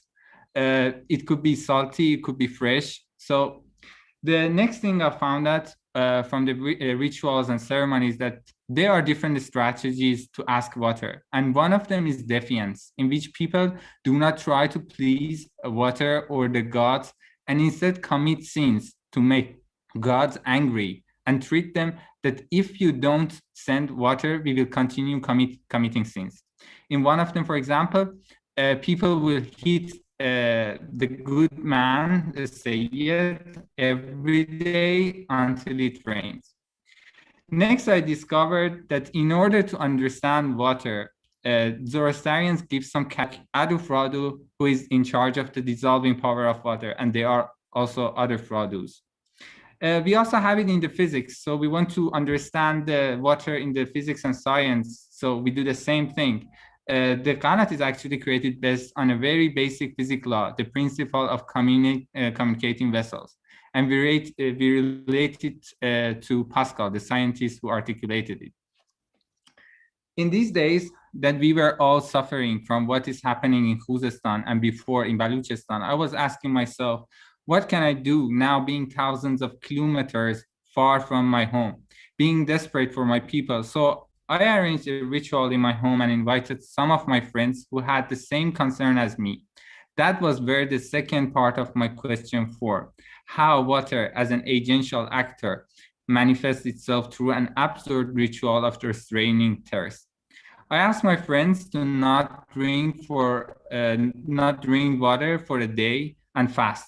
And I designed a product based on the previously mentioned principle of communicating vessels to share the water. So here is a video that shows how the ritual takes place.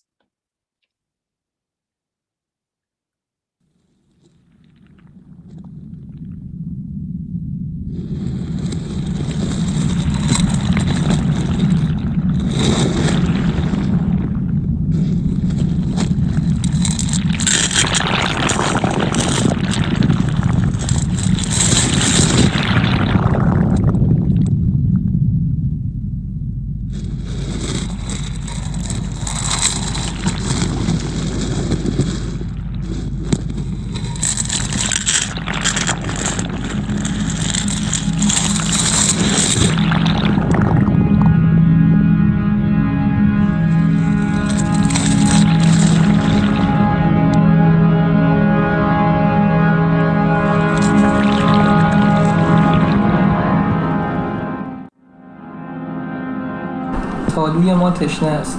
آب مقدس میخواد. چوپان التماس آب میکنه، بره التماس شیر. ای آب به ما برس. آب به پایین نگاه کن، به قلب تشنه ما نگاه کن، به پاهای برهنه ما نگاه کن. آب یه لقمه نان. ظرف کوچک من التماس آب داره.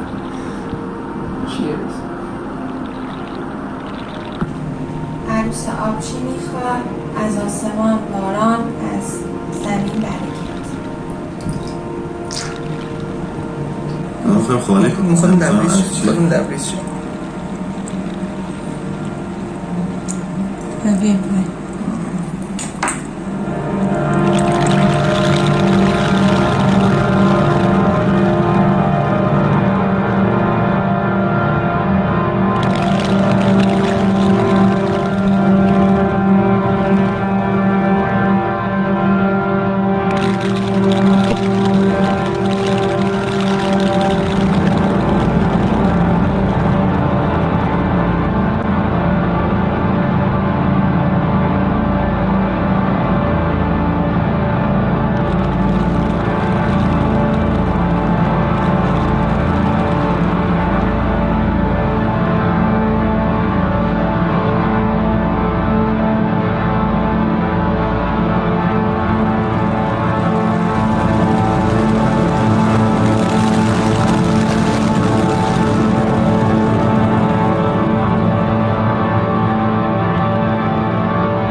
During the ritual, we had a conversation around these questions.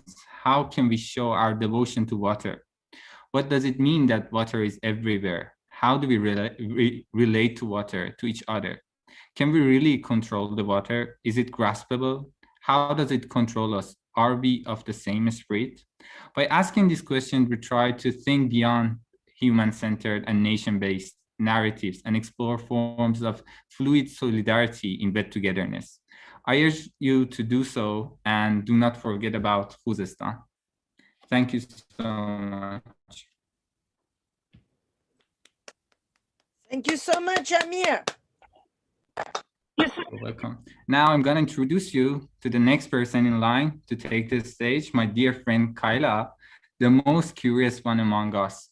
I also have to add that she might not know it yet, but a short chat that we had together about water helped me so much to make my thoughts concrete and finally deliver this project. So thank you.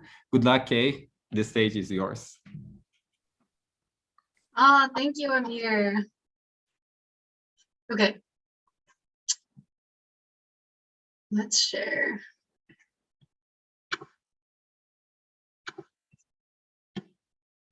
Okay, getting into the spirit, working on my fitness, lift spirits, not weights. But I'm not shaming any weightlifters. Okay, so my research question is ritual fundamental to nurturing the spirit? How can a universal view of spirit improve one's health? So my research started with the spring bud. I started observing it and visiting them every day. I found this brought something to me in some kind of way, and I started trying to understand what and why. So on the left is the medicine wheel. This is the Cree medicine wheel. Each portion of it the medicine wheel in general represents balance, and each portion represents a different facet of a lot of different things. But in this case, what we're looking at is one's health. So there's spiritual health, physical health, mental health, and emotional health.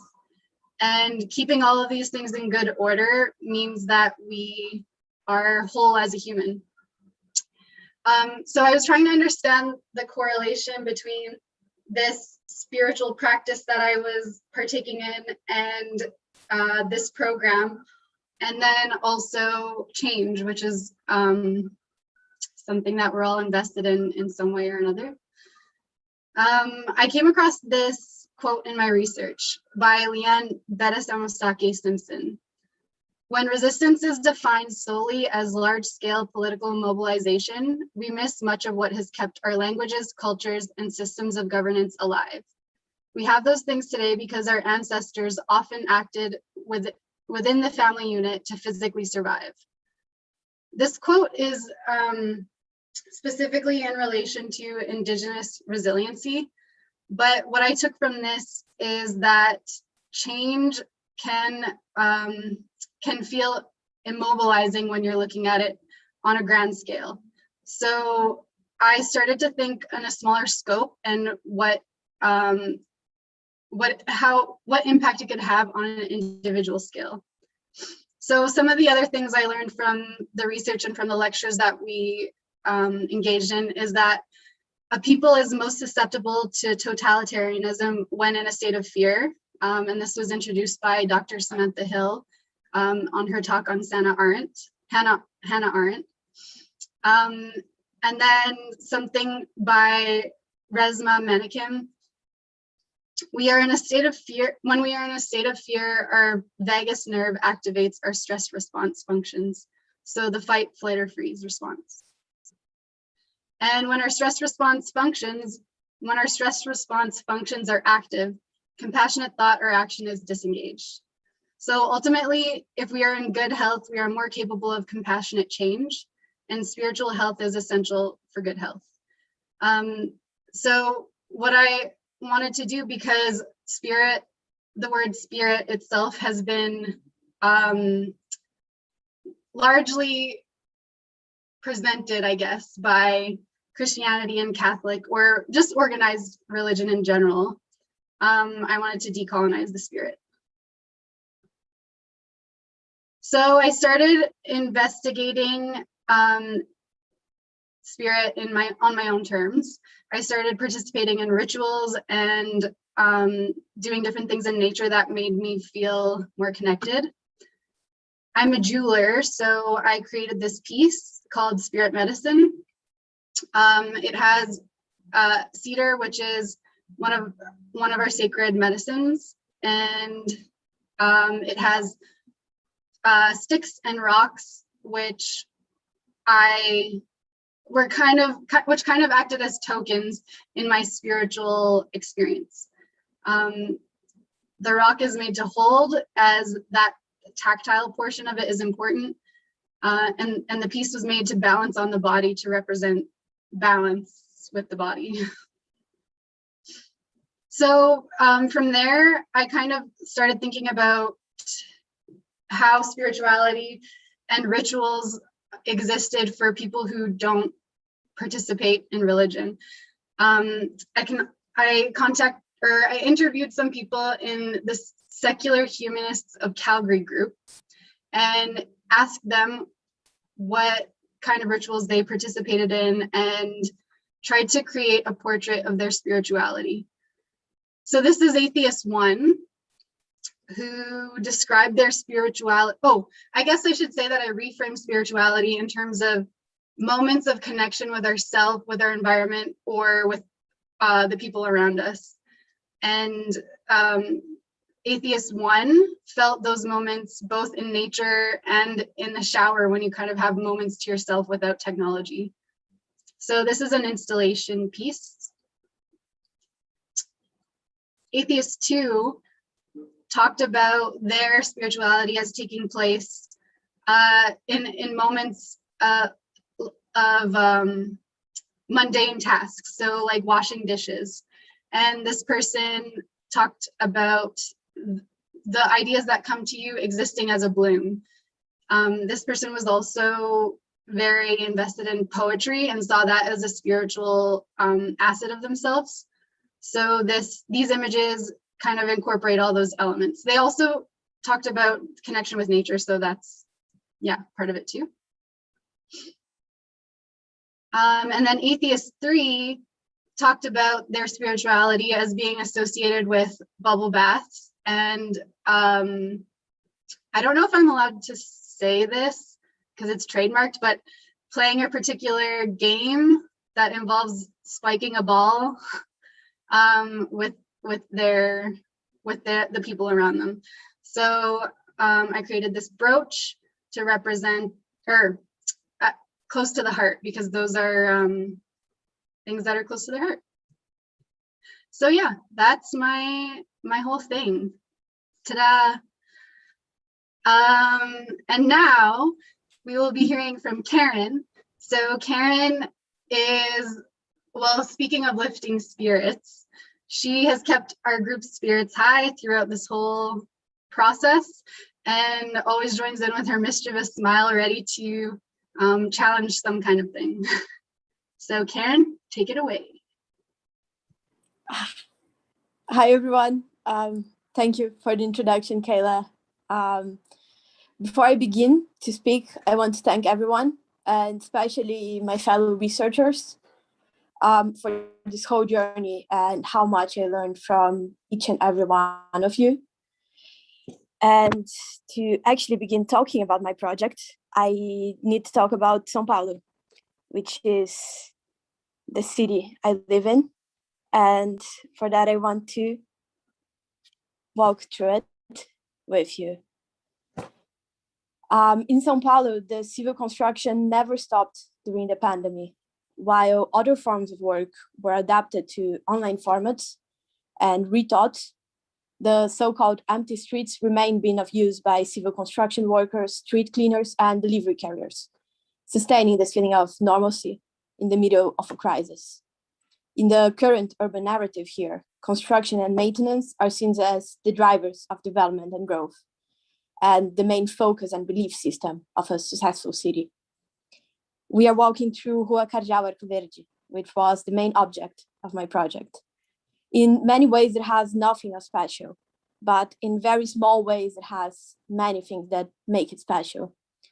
So I have talked to many workers and inhabitants of this street, and many of them had very little agency in deciding where they would work, a tie to the street that could be severed at any moment. And others had ownership, either by lease or occupation, of their spaces. But most didn't feel particularly connected to the street, and this collective shared space of the streets was often overlooked. And they didn't really know many other workers in the street, but had strong ties to the consumers of the establishments they worked in. Many of the conversations I had would organically shift into talks about religion or spiritual beliefs, and those help people create meaning for their lives. So I kept wondering, could we also use ritual-like practices to create meaning for the street and for our relationship with it? So I arrived at the research question: how can practices of reenchantment in urban space create space for imagination away from a productive-based categorization urbanism, subverting current power dynamics, which were very present in that street and in how people related to each other. I believe that to change a city, we can begin by envisioning and experiencing a change, shifting the focus on built environments to the appropriation and narratives created by actual bodies which temporarily inhabit these spaces. I know it sounds absurd, but what I wanted to do were street incantations. And to do that, my main outcome was a WhatsApp-based play, for which I invited 12 very different participants who either worked or lived in that specific street of Cardeal Arco Verde. And we had very different participants, such as delivery carriers, people who worked at a sewing shop, or who worked at local bars. And the project seeks to intertwine factual stories about the street in São Paulo and the workers who were responsible to sustain it with fictional imagined characters, which would only exist in the screen of the viewer through videos, such as this one that I will show next.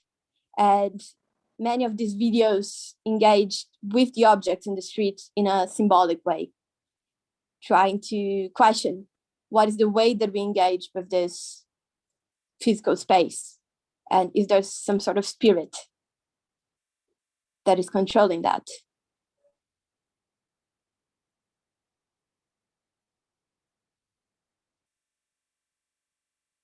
The videos also really worked with masks as this way to embody both anonymity and freedom.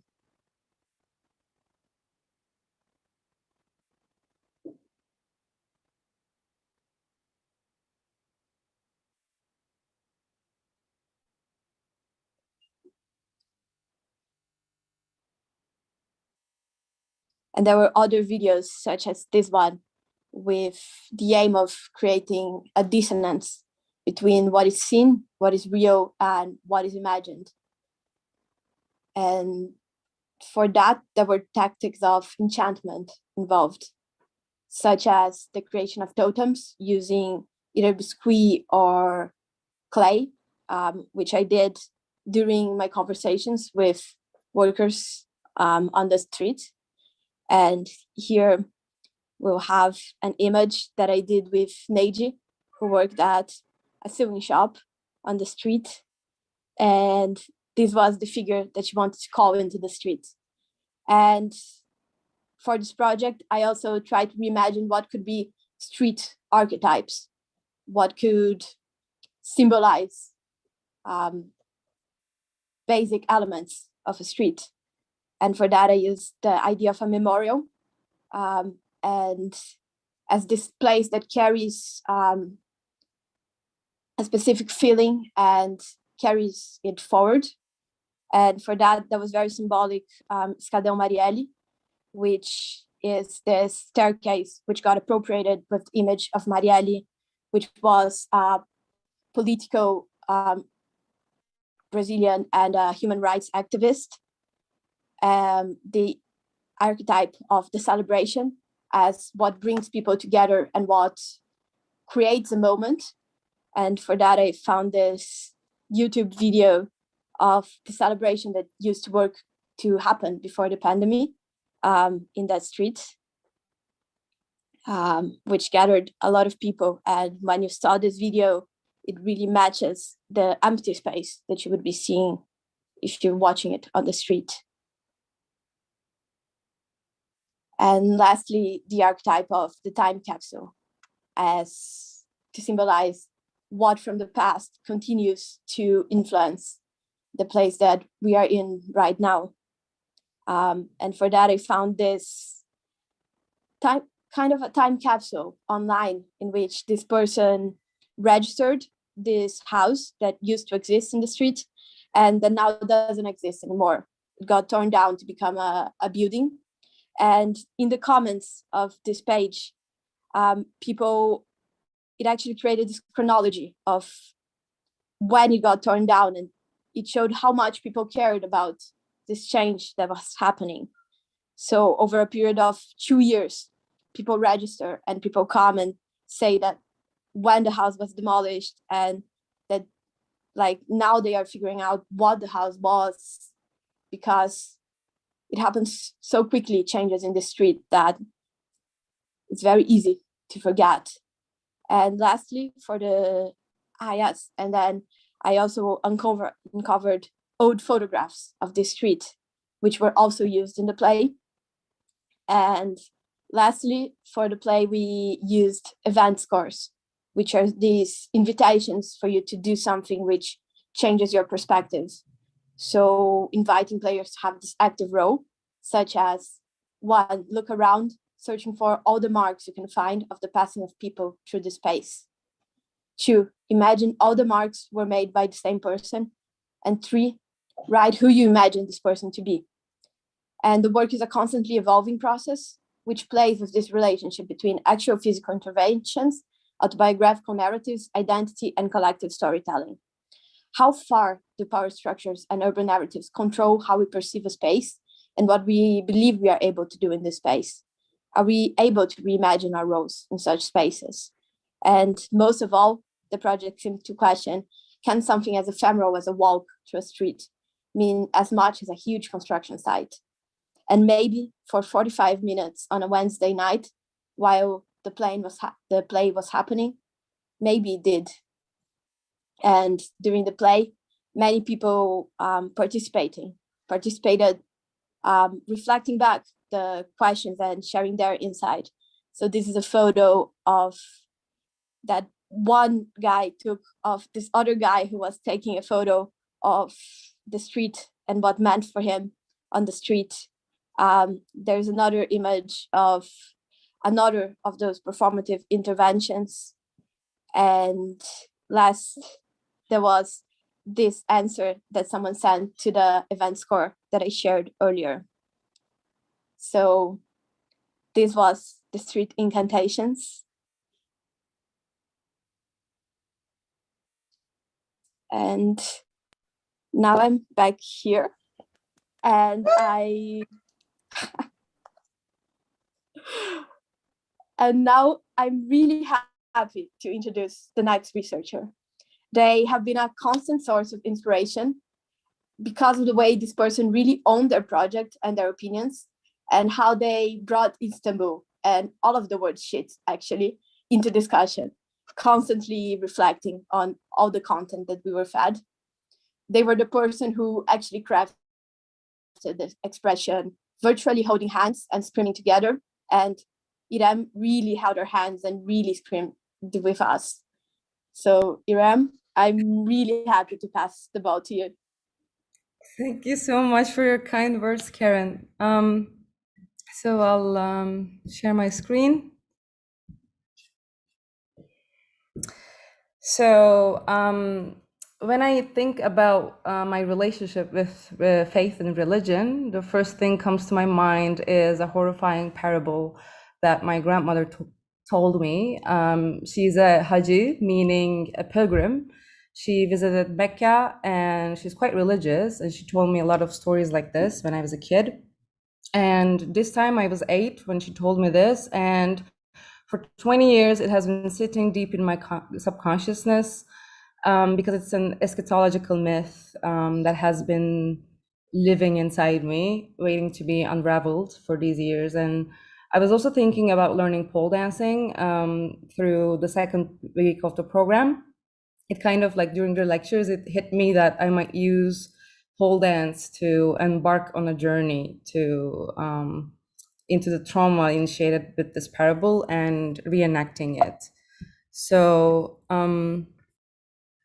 so this is actually the parable in Quran is basically about a bridge that you need to walk when you die, and it looks like this. This is a still from a Persian movie called Current's Treasure.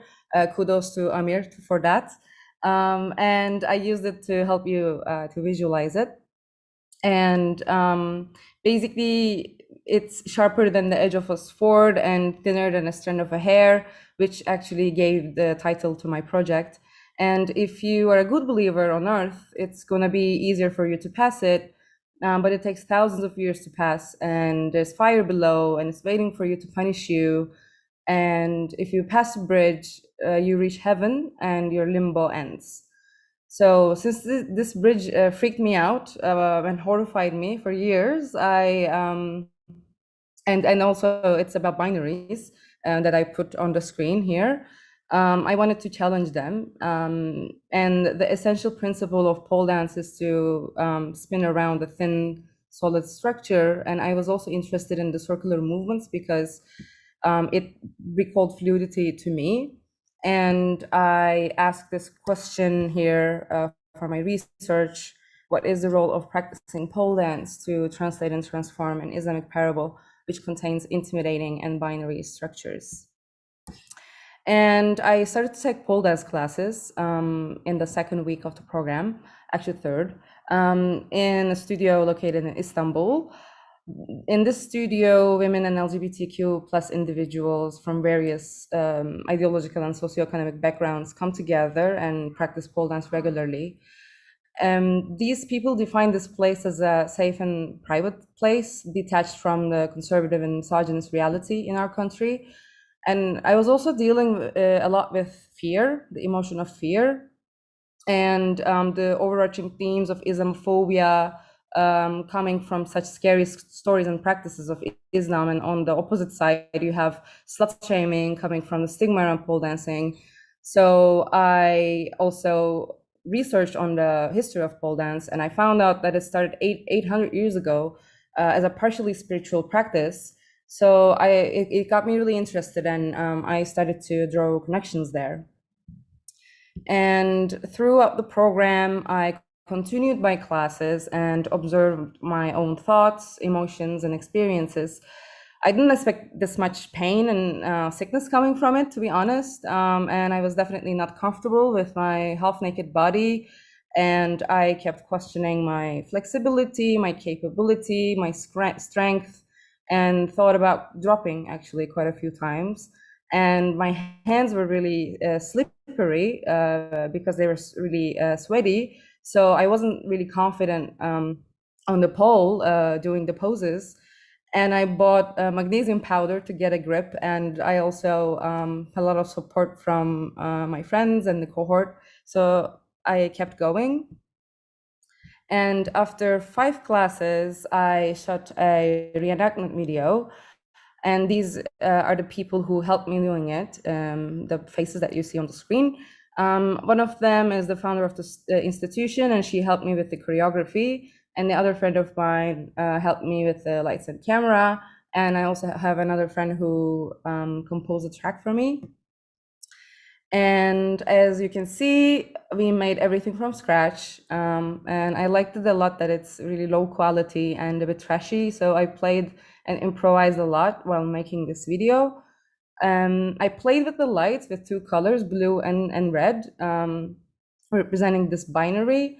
And eventually they kind of blended in together in the video. And I'm used to ethnography in my research, but this is my first autoethnographic work. So it's really personal, and I wanted to make it in my native language and put subtitles, not quite subtitles, but you will see what I mean. And it basically tells my thoughts and emotions and this experience. And by this, I basically aim to address the community that I'm involved in, and urge them to investigate the ways in which body practices, but also in this case, specifically pole dance practices, triggers the connection between physical activity and resilience through going from gradual physical strengthening to individual and social empowerment. So I'll share the video now. Do you see it full screen right now? Yes. Maybe like this, yes.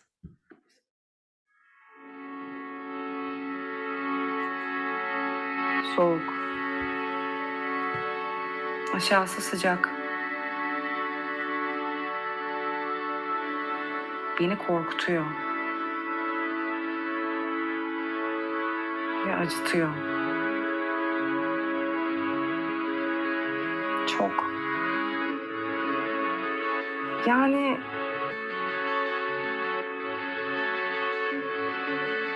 bu işe nereden bulaştın? Kolay olması gerekiyordu. Bok kolay.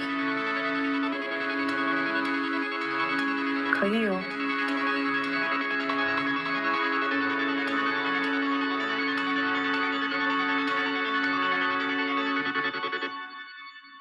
Bana ne vaat ediyorsun? Huriler mi? Şeytanlar mı? Üzüm salkımları mı? Düşüp şeytan olan meleklerin yediği. Güvenlik. Paranoya. Güven. Ama ceza korkusu gitmiyor. Kramplar da. Düşersem yanar mıyım? Her şey biter mi? Bir şeyler bitmiş mi daha önce? Ben zaten biliyorum.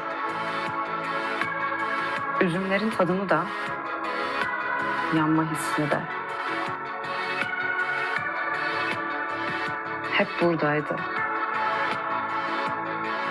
Gördüm. Kılıçtan keskin, kıldan ince.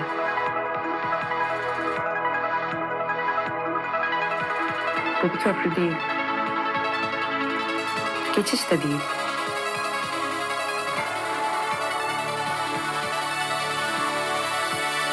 İkiye bölmüyor. Nasıl ikiye bölebilir ki? Birbirlerine karışmışlarsa. Hepsi bana bağlı.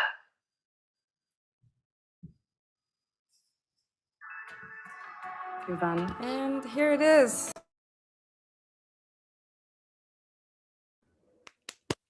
Woo!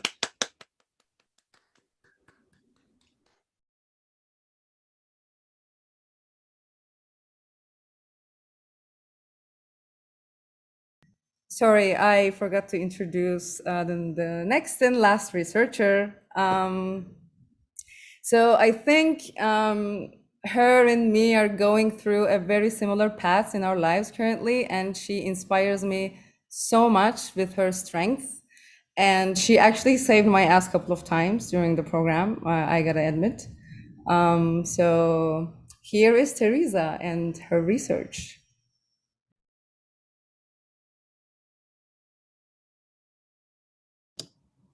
Thank you, Irem.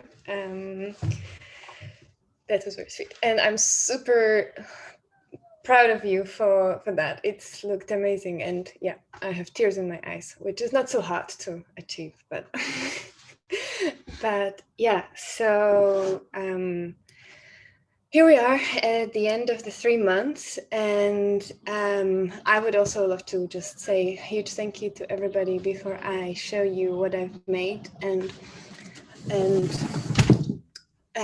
take you on a journey to a place in which my project takes place, which is a local cemetery. And the cemetery is in West London. And it was quite a journey for me to come into the program, start the program, remain in the program, and finish the program. But thank you everybody for helping me to hold me, and I'm here. So in my project, there was a lot of entanglement in my brain, but what kind of clarified in the throughout the process was how important it is to rest, and how important places of rest are. And my research question is, how can a cemetery be a space where this sacred pause and creativity serve as a tools for transformation, as a process of rejuvenation for the living as opposed to the dead, and also allow for reflection on the implications of the ability to rest and remember and forget. And so I will show you a short film that takes place in this cemetery and take you on a little journey. I hope it will work. Can you see? I think I have to.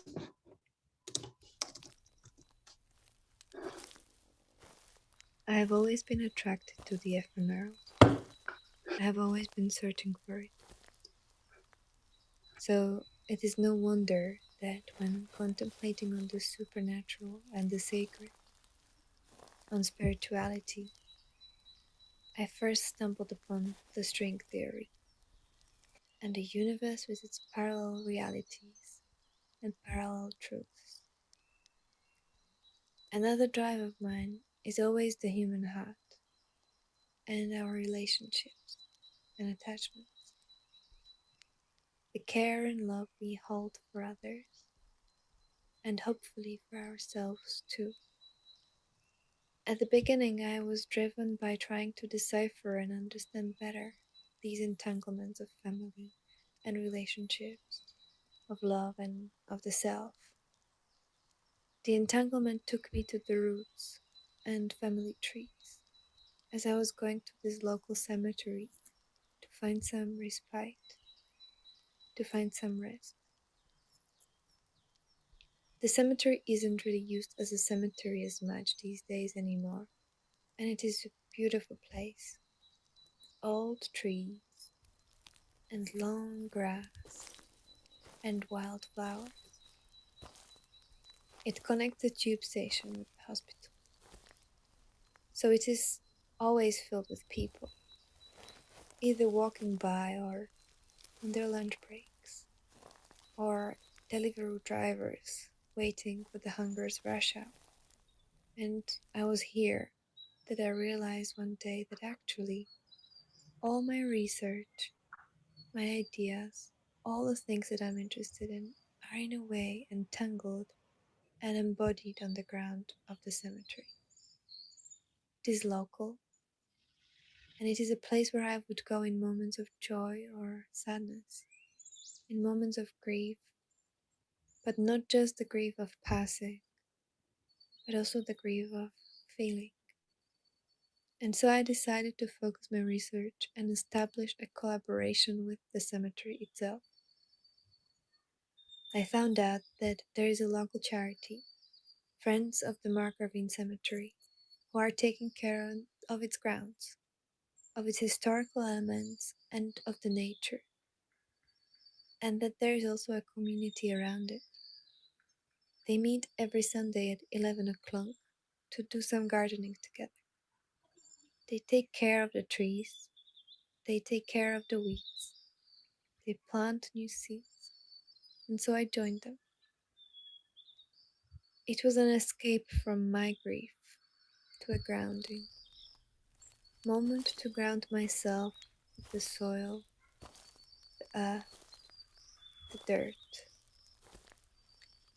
Throughout the process of getting to know the community, I was learning about their activities, their values and interests.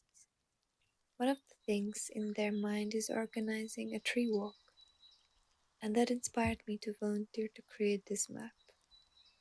I did ask myself, who is this actually for? And an honest answer must be for myself, but also for the cohort. There were a few moments that I felt that I had no choice other than to drop out. My mind was clouded, uninspired, and negative. But it was the generosity of the people from the program that held me. And here I am at the finish line, with the unexpected ending to my journey, which comes as a gift of the process. At the beginning, I expected that my engagement would be mostly with the older members of the community, the Sunday gardeners, and mostly it also has been. However, last Sunday, before the presentation, I made my maps and I created a trail and I put the photograph in an envelope and marked its origin on the map. My plan was to give it to the gardeners at the end of the session on Sunday and ask them to leave me a feedback about their journey in the postbox. But I was dreading it as I was thinking, what the hell are they going to think of this woman coming to disrupt their gardening session? But to my unexpected yet pleasant surprise, 2 little girls joined us that day, Blanche and Jean. At the end of the session, as I was getting more nervous about handing out these little envelopes, I gathered my courage and gave it to the girls first. And there was magic. Magical beauty in the sheer presence of a gift from a stranger, of doing something out of nowhere. I can't say it is a selfless act. It has been made for the purpose of this program, but they had no idea. They were just given a photograph with a map and something to look forward to on their next visit to the cemetery. And this somehow made me feel more encouraged. And so I approached Ruth, who is the leader of the charity and the community, and I showed her my drawings and my maps. With shyness and kind of apologetically, as it was clear that it is not exactly what she imagined for the tree walk. I have to admit, I don't think that they would really be able to find the trees with these drawings. Ruth seemed a little taken aback and maybe a bit hesitant, and even embarrassed about not knowing how to respond. But then we took a walk together on our way home from the cemetery. And there she actually asked me whether she could have a look at the drawing once again. And then she looked at me and remarked on the moment with Blanche and Jean that I had, and said that apparently they also run a kids club, and that this is something that they would love to do for the children. It is just about finding the right person who could lead it. And so I thought, this is unexpected, but this is perfect. It came in full circle. There has been a lot of obstacles, but I powered through them and finished. I got to meet new people and brought something of myself to them. With a bit of embarrassment at first, but then unapologetically and joyfully. I managed to make it till the end, and that feels like a big achievement. And I want to thank you all for helping me get there. Every end provides a beginning. We mustn't forget that.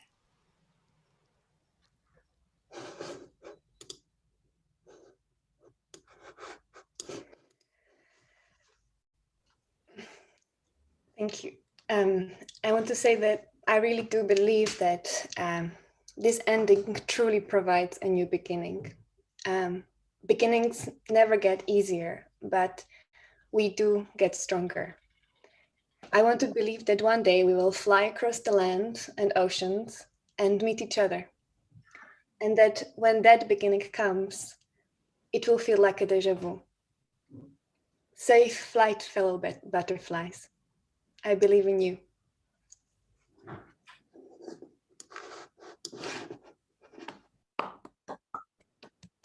Thank you, everyone. And now Amir will close off this beautiful cemetery ceremony. Well. First of all, congratulations on my behalf to all my amazing colleagues for their wonderful projects. I'm so proud to be among you all. Great job, everyone. It was a long journey, but here we are. The caterpillars are now out of their cocoons. I would like to thank you, our audience, our great audience. Thank you all for being here tonight and taking your time to patiently listen to what we had to say.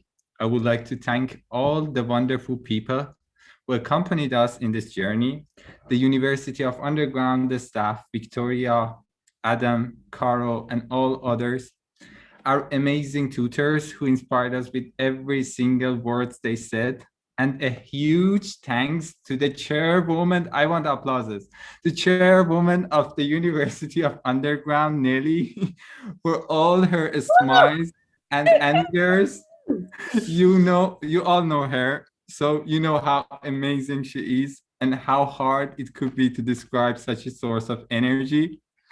And finally, the most stylish head of program ever, the one and only Nahum, who was the most supportive program director. Yeah, the most supportive program director one can imagine.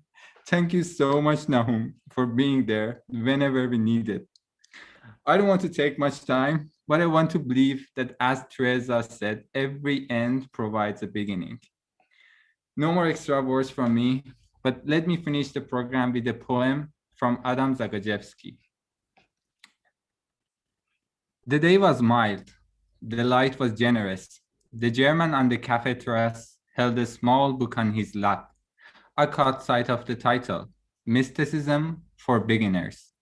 Suddenly, I understood that the swallows patrolling the streets of Montepulciano with their shrill whistles and the hushed talk of timid travelers from Eastern, so-called Central Europe, and the white herons standing yesterday, the day before, like nuns in fields of rice, and the dusk, slow and systematic, erasing the outlines of medieval houses, and olive trees on little hills abandoned to the wind and heat, and the head of the unknown princess that I saw and admired in the Louvre, and a stained glass window like butterfly wings, sprinkled with pollen, and the little night angel practicing its speech beside the highway, and any journey, any kind of trip, are only mysticism for beginners. The elementary course prelude to a test that's being postponed. Thank you, all of you.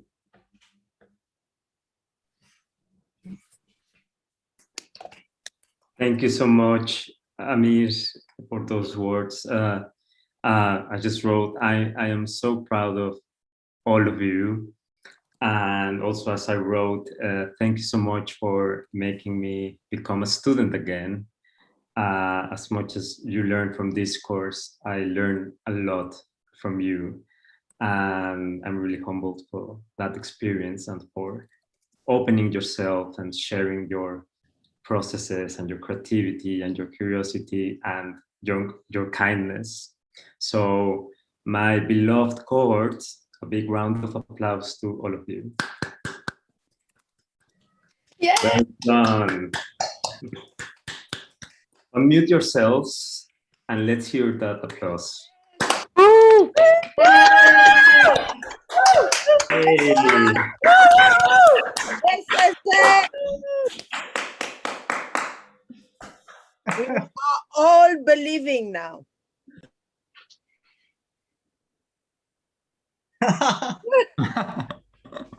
Okay, wait, we're still live actually.